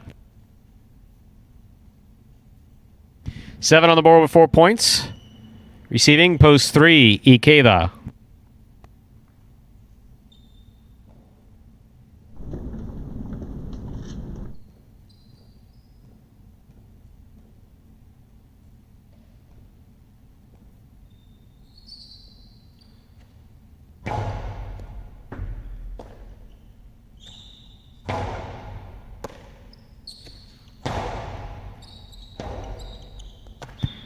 Point 7. Possible game point for the pink shirt of post 7, Kubala. Trying to stop him. Post 2, Bueno.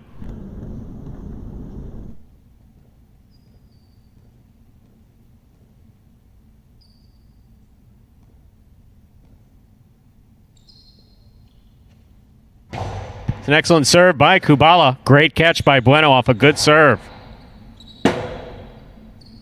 Kubala, Rebote to the inside. Bueno on the run, makes the catch. Forehand Rebote. Scoop by Kubala. Beautiful catch. Kubala earned every piece of that win. Beautifully played by Kubala. Point in game, post 7, Kubala. 7 wins at 5 serves 2. This is a playoff for second and third place.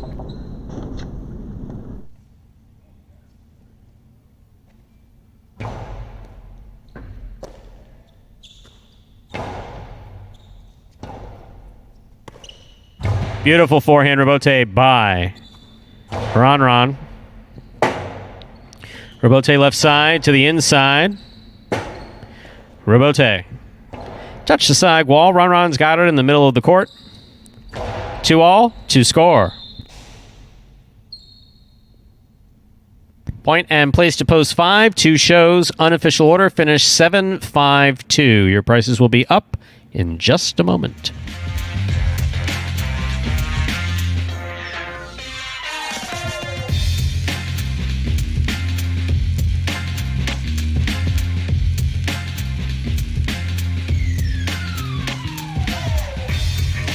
Kubala really played great that game, didn't he? I was going to say, you got the 5, 6, and 8. Ron Douglas Carballo needed an almost flawless performance to carry that high 5 over, and he delivered exactly that. That was some of the best highlight we've seen in play, maybe ever here. That was There awesome. was one I thought he was a goner with that scoop. Oh. Because it's not the question that he was scooping, it's how he was coming upon the scoop. Right. If you see, it was not, he was out of position. He had to reach in front. Just if you go back and you take a look at it, look at where his legs were in terms of the scoop. It was not an easy scoop. Yeah, not and at all. He held on to it beautifully. He absolutely earned that win. Beautiful play by Kubala. 7-5-2, the official order finish. And there are your prices. The high 5, 7-1-5-8-7. 4 of 5 numbers returning $79.90. Carryover jackpot is $1,692.40. The Quinella 5-7. That's first and second in any order. So that's 5-7 or 7-5, $17.40.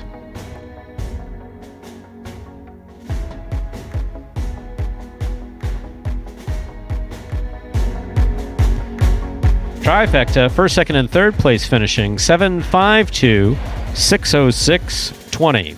2 games left in today's performance, ladies and gentlemen. Games 8 and 9. Game 8 up next.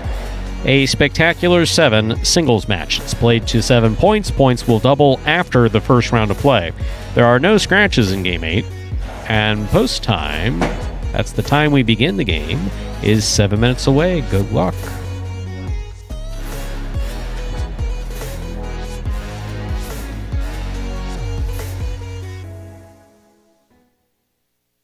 My favorite part about playing professional Jai-Alai is probably the free Gatorades and free waters.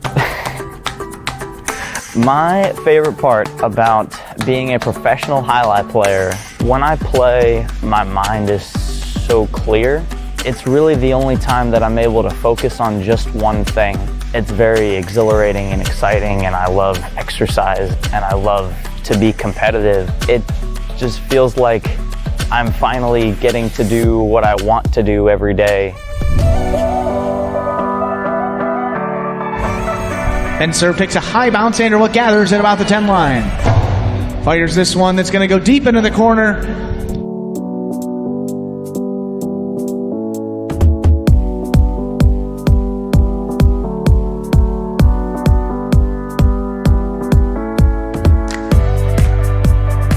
Good return by Carballo. Sends it going off the wall. Wow, great A nice shot. rebote. Yes. Carballo gets it back in play. A soft carom and a reverse over his head. Yeah, Daddy.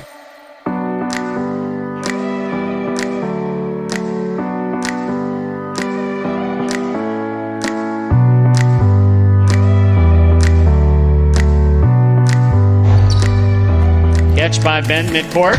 There's the carom. A barbell on the run. Returns a carom. Whoa, that scores for the win.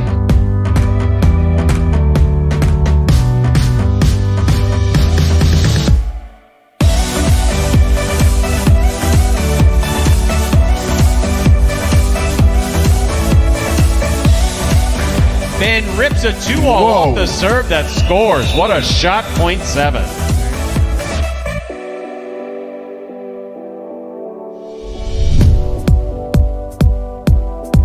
Here's Diaz with a good catch. Tennessee grabs it. Hard reverse to the outside. Diaz from his knees.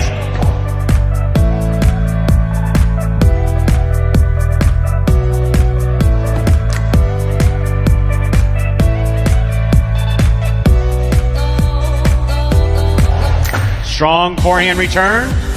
Jedden with an excellent 2-wall rebote save for the big bounce. El Barbo reaches way up to make the catch, and he scores on the return.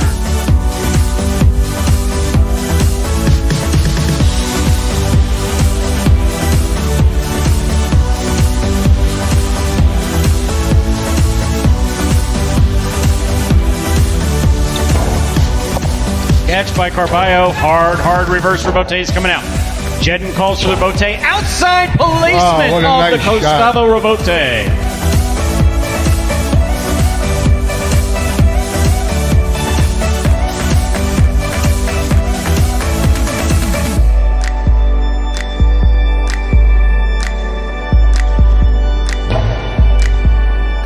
Bradley makes a nice scoop on the forehand, sends that low and hard. A beautiful scoop by Carballo.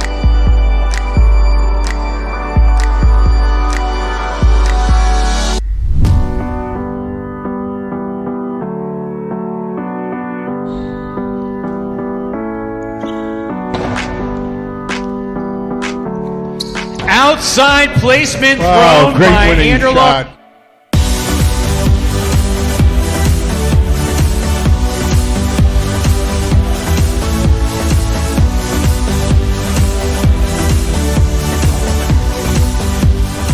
Kubala runs in, winds up. Tejada, what a shot thrown by Kubala.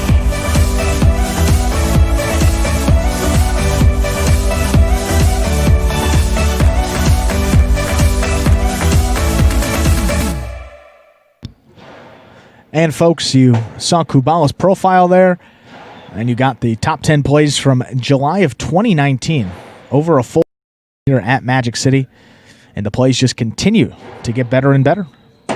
We're now just 2 minutes away from game number 8, just under 2 minutes to that 8th game. I heard a rumor that we're going to be having someone returning who's long not been with us on Saturday. How about that?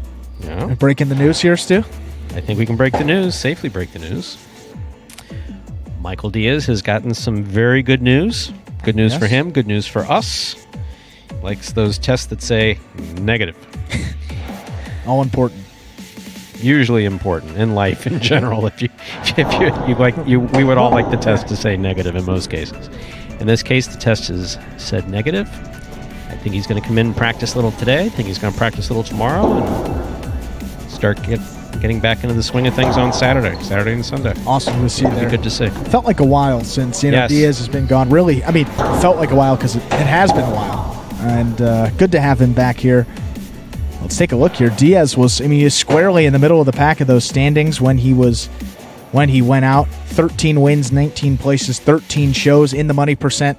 Over 41%, 41.67% of the time. So that's the type of guy you're getting back with Diaz. Good to have him back here. But we got some more highlight to go. 2 more games to close it out, Stu. 8 and 9.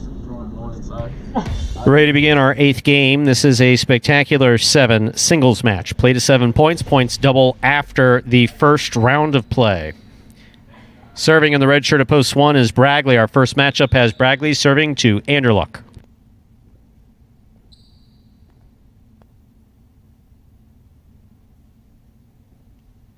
Bragley serves. We begin game 8.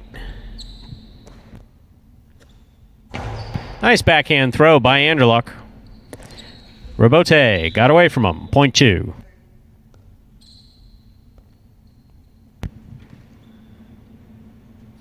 That'll bring to the court the white shirt of post 3.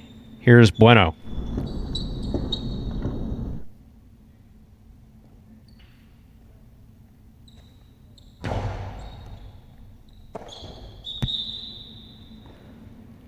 Point 2. Excellent serve by Anderluck scores. Here's the green shirt at post 4. This matchup has Anderluck serving to Carballo.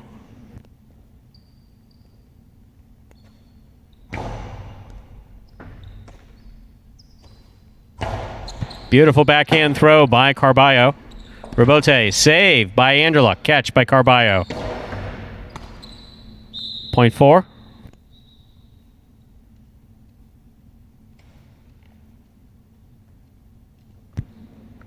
In this matchup, Carballo serves to the black shirt at post 5, Ron.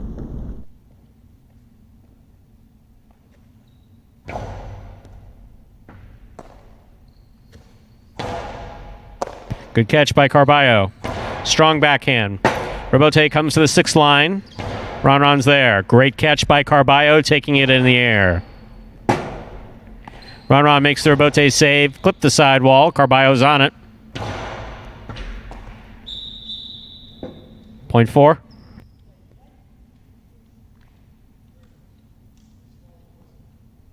Yellow shirt at post 6 receives. This matchup has Carballo serving to Ben.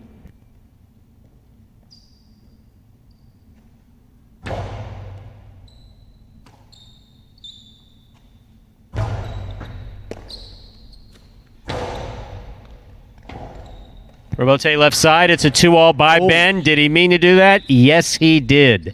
Excellent throw by Ben. Point 6.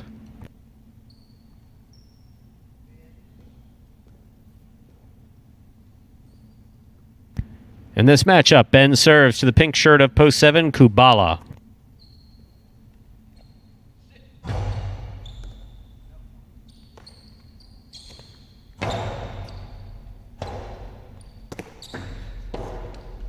Kubala on the run, makes the catch. Takes a look where his opponent is. Ben takes it in the air. What a great catch by Kubala. Kyle showed tremendous control staying in there to make that catch. That's the opposite of control. Point 7. Here now to complete the first round and receive is the purple shirt of post 8, Douglas.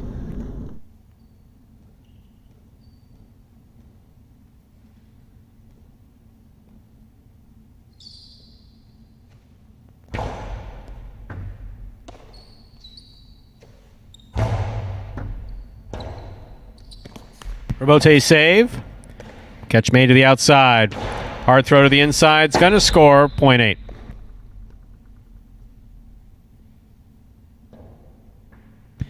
That completes the first round of play. All matchups are now worth 2 points through the end of the game. First to return in the second round is Bragley.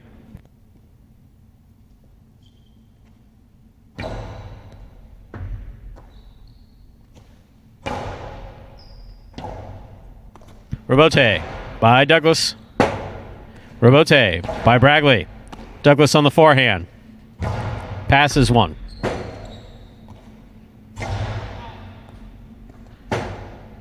Forehand Robote played by Douglas. Bragley trying to move Douglas around, put it in low to the inside. Wow. Oof. Point 8.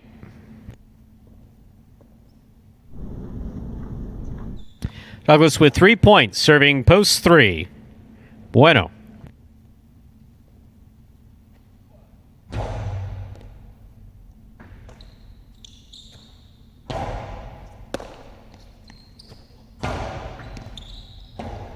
Bueno on the Robote. Douglas on the catch. Robote save. A 2-wall. Boy, is that smart. God. That was so smart. Very well executed by Bueno. Very nice. 0.3.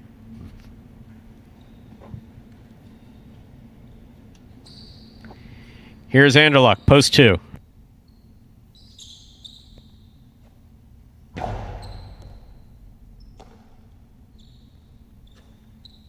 Picada by Anderluck, big bounce.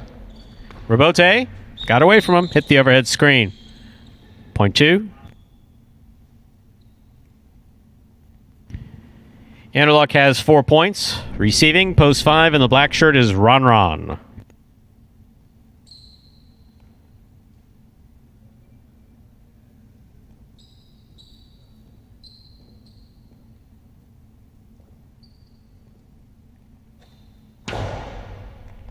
What a catch by Ron off a blasted serve by Anderluck. Anderluck with a tip ball. That was over with quick. A lot happened in that very short period of time. 0.5.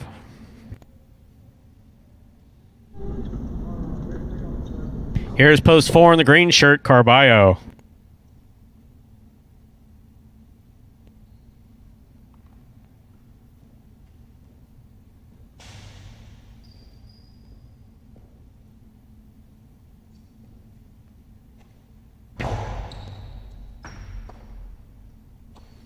That's a nice backhand by Carballo.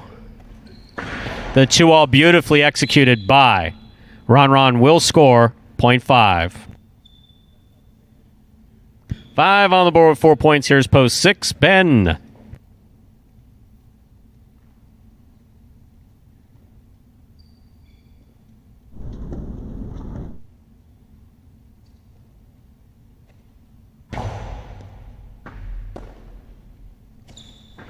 Low, hard backhand by Ben. Caught in the air by Ron. What a great catch that was by Ben, and an equally good catch by Ron. Robote coming out. Robote, soft touch, trying to thread the needle. Just put it on top of the pad. 0.5.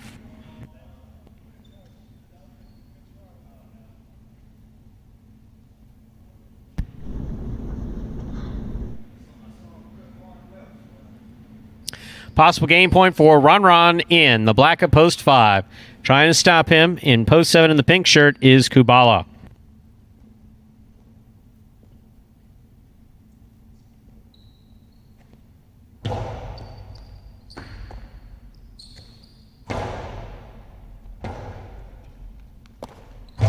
Nice forehand Robote thrown by Ron. Good forehand Robote thrown by Kubala. Here's Ron winding up. Back to the inside he goes. Great catch again by Kubala on the left side. Forehand Robote by Ron.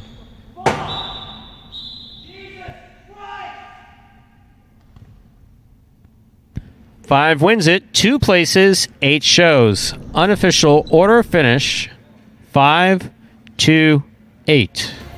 I don't know why he would engage in prayer after he lost the bet. Seems like an interesting strategy.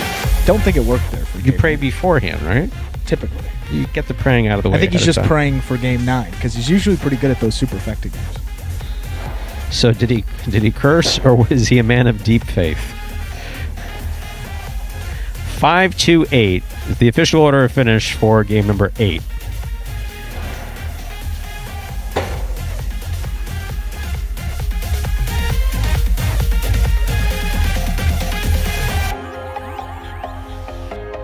Coming in first, post 5, Ron taking second, post 2, Anderluck coming in third, post 8, Douglas.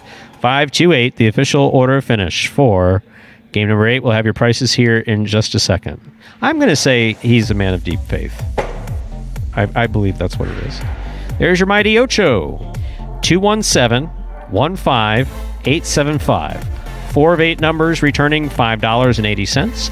Carryover jackpot, $1,421.60. $2 quinella.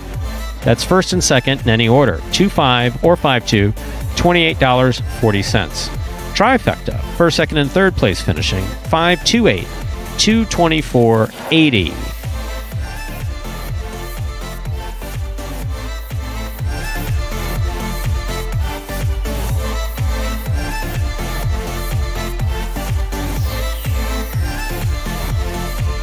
Up next, ladies and gentlemen, is this afternoon's 9th and final game, a spectacular 9 Superfecta match.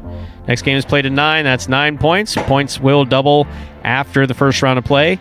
Next game is our only Superfecta wagering opportunity for this performance. Superfecta, much like a trifecta, just returns cash on first through fourth place, as opposed to the trifecta, which is first through third. Post time for Game 9 is 7 minutes away, and if I'm not mistaken, somewhere amongst all the videos is a video that explains how a Spectacular 9 differs from a Spectacular 7. Am I correct? Right on, Stu. Let's show the folks at home. Spectacular 9 singles games are played with 8 players. Each player wears a different color jersey numbered 1 through 8 on the front. These numbers are traditionally referred to as post numbers. Post numbers are used to signify the order in which the athletes will play in a game. These numbers are also used for betting purposes. Don't be confused by the numbers on the back of our jerseys. Those are just for fun. Each game begins when the player in the post 1 red jersey serves to the player in the post 2 blue jersey. The served ball must land between the 4 and 7 lines marked on the court's side wall. If the ball lands between those lines, the serve is good and play continues until one of those 2 players wins that matchup. The player who loses the matchup exits the court and waits for his next turn at the end of the rotation. It's important to note that every game has 2 rounds. The first 7 matchups in a game make up round 1. Each matchup in round 1 is worth 1 point. Round 2 refers to all matchups that take place after the 7th and final matchup of round 1. The number of matchups in round 2 varies from game to game. And in round 2, each matchup is worth 2 points. The first player to earn 9 points wins the game. And for Ron, their last game, game number 8, first win of the week for him, Stu. Seems like it's kind of a shock there, but been getting a lot of second place finishes behind Douglas. I think they actually started off the matinee 1-2, but Douglas was the one on top. I have a theory. Please. It's got nothing to do with Ron. Don't know how random. I'm worried where this is going to go. Don't know how random I'm going. I don't think this is going to be. No, I was thinking about this. We were talking about the video, for instance. Yeah. I think that the vocal talent for that video is under contract and gets paid by the word. Because we could say Spec 9, 2 more points. Yes. Returns cash on first through fourth place. Simple. See, I'm always looking after savings in the company. I'm always looking after savings, especially in these hard times. Oh, I just realized something else. That feedback, did you hear that? Hear that feedback? Oh. You're hearing that? I'm hearing that. It's actually really simple. That's what happens when... See, this is really an inside joke. This is how bad it's gotten, folks. Is that's my phone charger? Yeah. And it just touched up against the headphones. Deal. That's it. So the static that comes through... There you go. See? It's a static. You can actually hear it piping through. Not a pleasant sound. No, not at all. It sounds a lot like what... Imagine some people's last sounds that they heard if they did something really wrong. Were tied to a chair with electricity shooting out of it. Moving on. Game 9's up next. It's only 2 minutes away. Spectacular 9 scoring. Played 9 points as opposed to 7. So Douglas did not win the last 2 games. He did not. He knows that. Carballo hasn't won. Carballo's been getting beat these last 2 games. He's had his ass beat on 2 walls twice. Yeah, good shots are seating him. They were absolutely. I got no problem with that. Just because it's him. Not just because it's him. But I have absolutely no problem with someone throws a good shot and you just get beat. Applaud them. Yep. Salute them. Walk off the court. That's it. Yeah. And we've seen a couple of those really good points here. Games 6 through 9.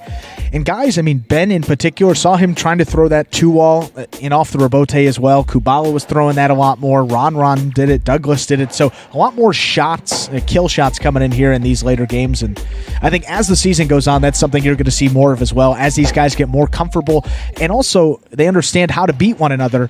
You know, it gets increasingly more difficult as the season goes on. Everyone's going to get better at catching and rallying. So you got to try to end points instead of just, out catching. How many times have you heard me say to this on them. I said, "What are you doing? You're waiting for that particular player to drop? Yeah. You're gonna seriously. wait for You're Douglas going to to drop volley it? with Yeah. them Yeah. when there's money on the line. What are you going to do that for? If you have the shot, throw it. If you have it. So as we've talked about many times, it's having the ability to throw the shot. It's knowing when to throw the shot and having the confidence to throw the shot. Because confidence is the killer. That beautiful one, that save that Carballo, that Bueno made with his back on the fence and laid up a 2-wall on the rebote. That was absolutely gorgeous. Awesome. It was really brilliant play. And with that rambling, that gets us to the beginning of Game 9, a spectacular 9 superfecta match. This game is played to 9. All points double after the first round of play. I think it's 28. Serving in the red shirt at post 1, Bueno. Our first matchup has Bueno serving to Ron in the blue post 2.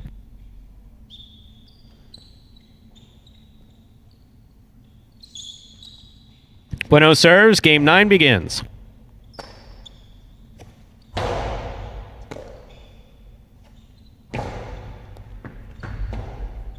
Point 1.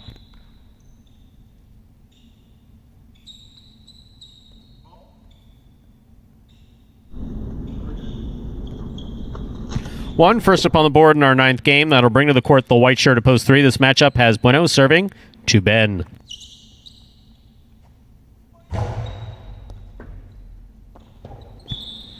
Ball tipped. Point 1. This matchup has Bueno serving to the green at post 4, Bragley.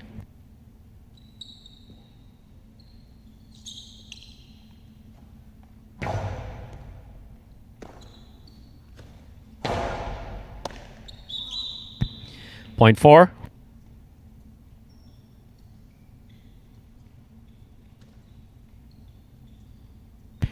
Here's post 5 in the black shirt, Carballo.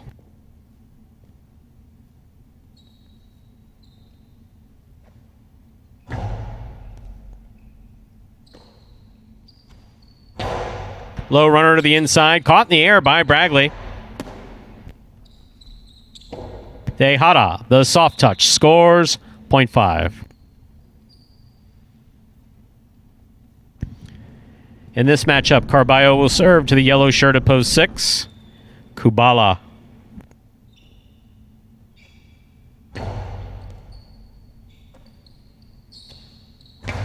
Beautiful backhand throw by Kubala. Rebote fired to the inside and scoring for Carballo, point 5. On the court, ready to receive, post 7 in the pink shirt. This is Anderluck.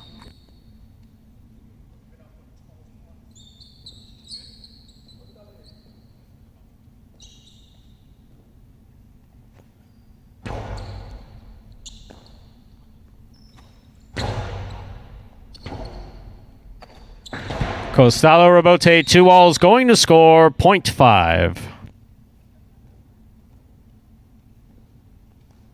5 has 3 points. Here's post 8. To complete the first round, we have Douglas.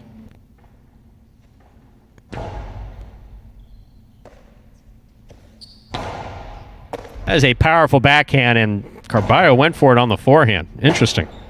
Rebote left side. Carballo reaching out to make the catch. Tejada to the inside. What a beautiful play that was. Very nice by Carballo. Excellent. Point 5.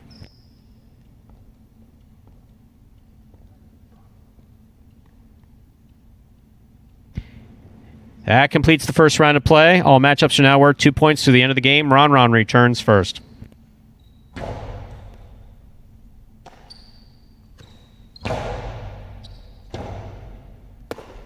Forehand Rebote by Carballo. Catch by Ron. Ron goes deep. Carballo for the Rebote. Ron at the 8 line. Carballo 2-all. Stopped almost by Ron. That went right off the tip of his cesta. Point 5. Carballo has 6 points, but remember, 9 points are needed to win a superfecta game. Here's post 3. In the white shirt, we have Ben.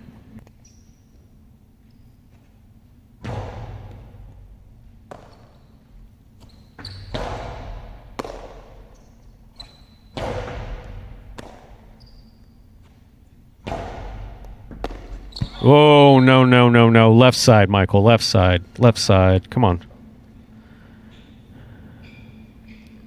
Point 3. Here's post 1. Bueno.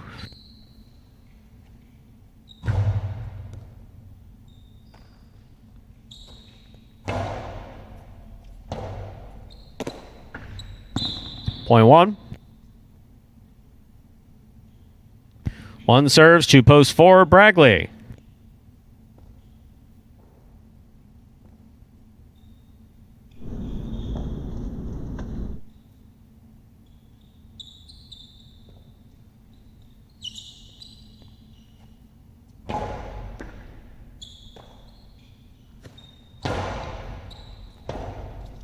Rebote forehand by Bueno. Soft touch. Bragley lost it on the backswing. Point 1.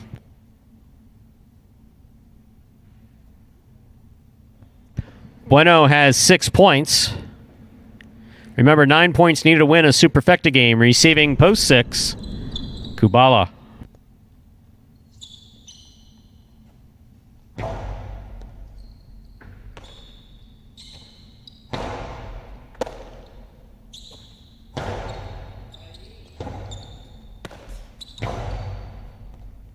Scoop attempt missed. Bueno turns to save the rebote. He makes the save. Kubala from the 11 line. Nice backhand. Rebote forehand.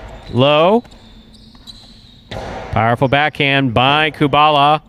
Great rebote save. Almost hits the front wall. Just missed. Point 6.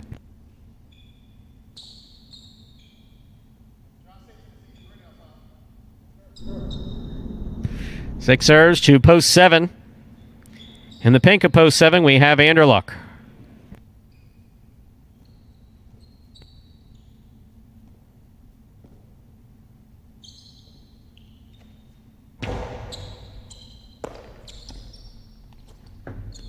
Picada by Anderluck, cut off by Kubala. Kubala faked it to the outside, put it back inside where it scored. Point 6.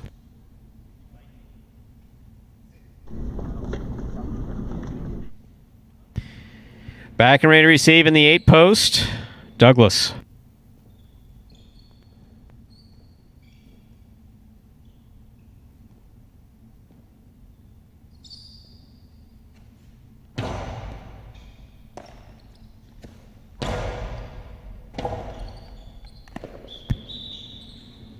Point 8.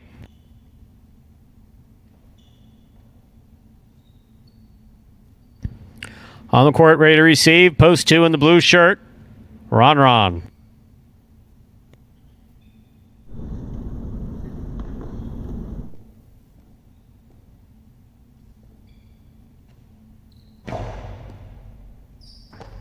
Great catch by Ron.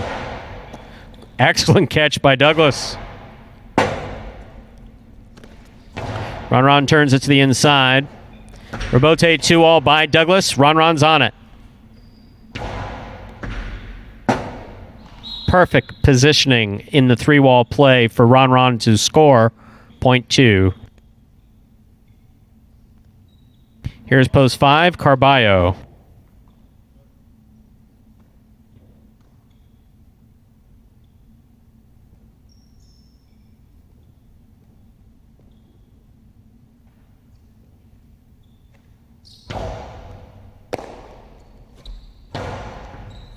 Great catch by Ron. There's the backhand. Ron again makes a great catch on the left side. Ron.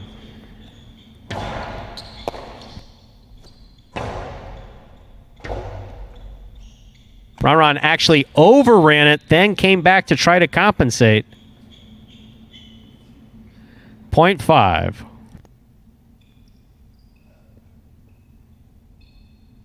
Possible game point here for Carballo in the black shirt at post 5. Trying to stop him. Post 3. Ben.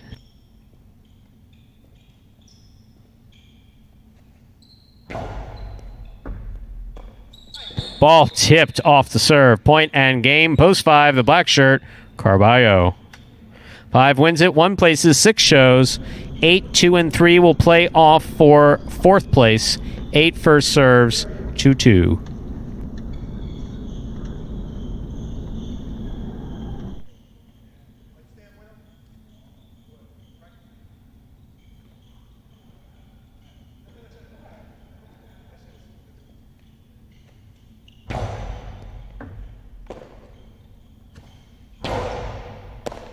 Catch by Douglas.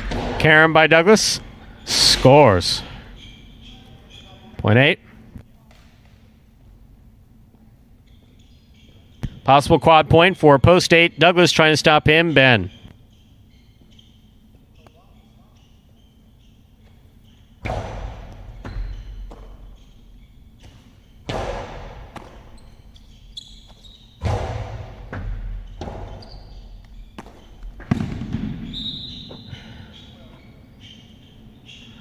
Point and quad, post 8. Douglas. Unofficial order finish 5-1-6-8.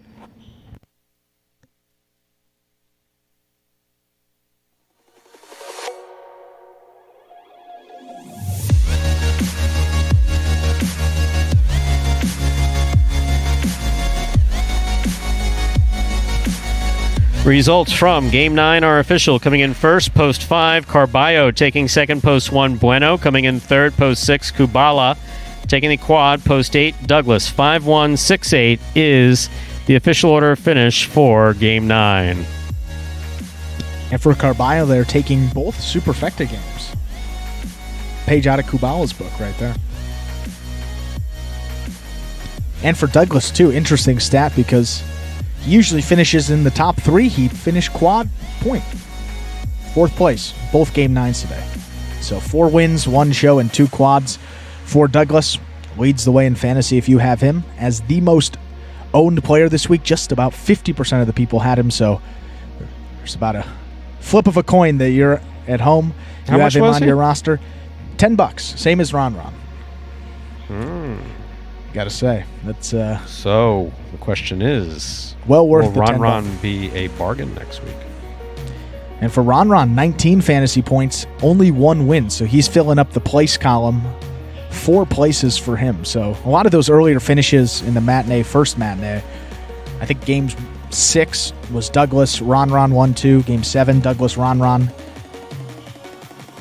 So those places and shows, they add up, and those are the difference every single week. You see, it doesn't matter about the win column sometimes, but guy gets 5 places, 6 shows. They add up for sure, as the prices are up on the screen now. Your trifecta, 5-1-6, that's first, second, and third place finishing, $704.60. Quinella, the $1 price. That's first and second in any order, so that's 1-5 or 5-1, $85.50.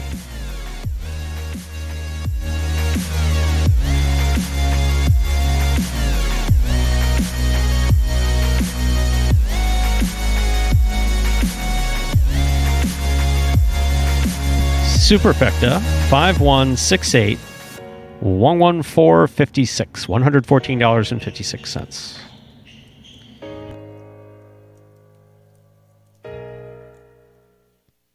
My goal going into this season is probably just playing a little bit more calmer. And also another thing I want to work on is not beating myself. Just do simple better. Just catch the ball, throw the ball one more time than my opponent, and don't make any unforced errors. I have a mantra that I tell myself all the time where if you're not getting better, you're getting worse. That's literally what it comes down to. Honestly, my favorite thing about Jai-Alai is just the speed of the sport. My intensity, on a scale of 1 to 10, I think it's about 2,000. And that was Carballo there, picking up the win, as we said. Both Superfecta games today. And on the season, that was win number 36 for him. 3-way tie. Kubala, Carballo, and Ikeda all tied up at 36 wins apiece. And that's a 4th place tie, so just outside of the top 3. As we said, Bueno still holds on to that 3rd place spot, 42 wins. Douglas in second, 52 wins for him, and Ron holding on to first at 55 wins. We'll see how that shakes up tomorrow, Stu. I need to talk to Carballo. I just watched that video closely. His eyes were constantly, almost like nystagmus. That doesn't mean anything to you, right? No, not unfortunately. I don't think that's what it is, but his eyes were, maybe it's just the way that it's cut, basically jetting from side to side. I'm serious. Which would explain a lot, actually, in terms of the way that he plays. Huh. Yes, find little interesting things like that wherever I go. Yeah. We're a wealth of knowledge here at the Jai-Alai Channel. Misinformation. So from what I understand, we'll be back tomorrow to do it again because we had so much fun this time. I guess so. 9 more. Wow. 2 sessions, 2 performances. So 18 more games tomorrow. Yep. Good math. That, ladies and gentlemen, will do it for this Thursday afternoon performance of Live Jai-Alai in the Magic City on the Jai-Alai Channel. We're glad that you chose to join us this afternoon and invite you to join us again tomorrow. That's Friday. When we'll play 9 more action-packed games at 12 p.m. with 9 more at 4 p.m. We sincerely hope that you have enjoyed today's Jai-Alai action at Magic City. Please like and subscribe to the Jai-Alai channel and let us know your thoughts and any questions you may have in live chat while we're playing. On behalf of the players, staff, and management of Magic City Jai-Alai, we thank you for joining us today and hope that you will join us again tomorrow at 12 p.m. Goodbye.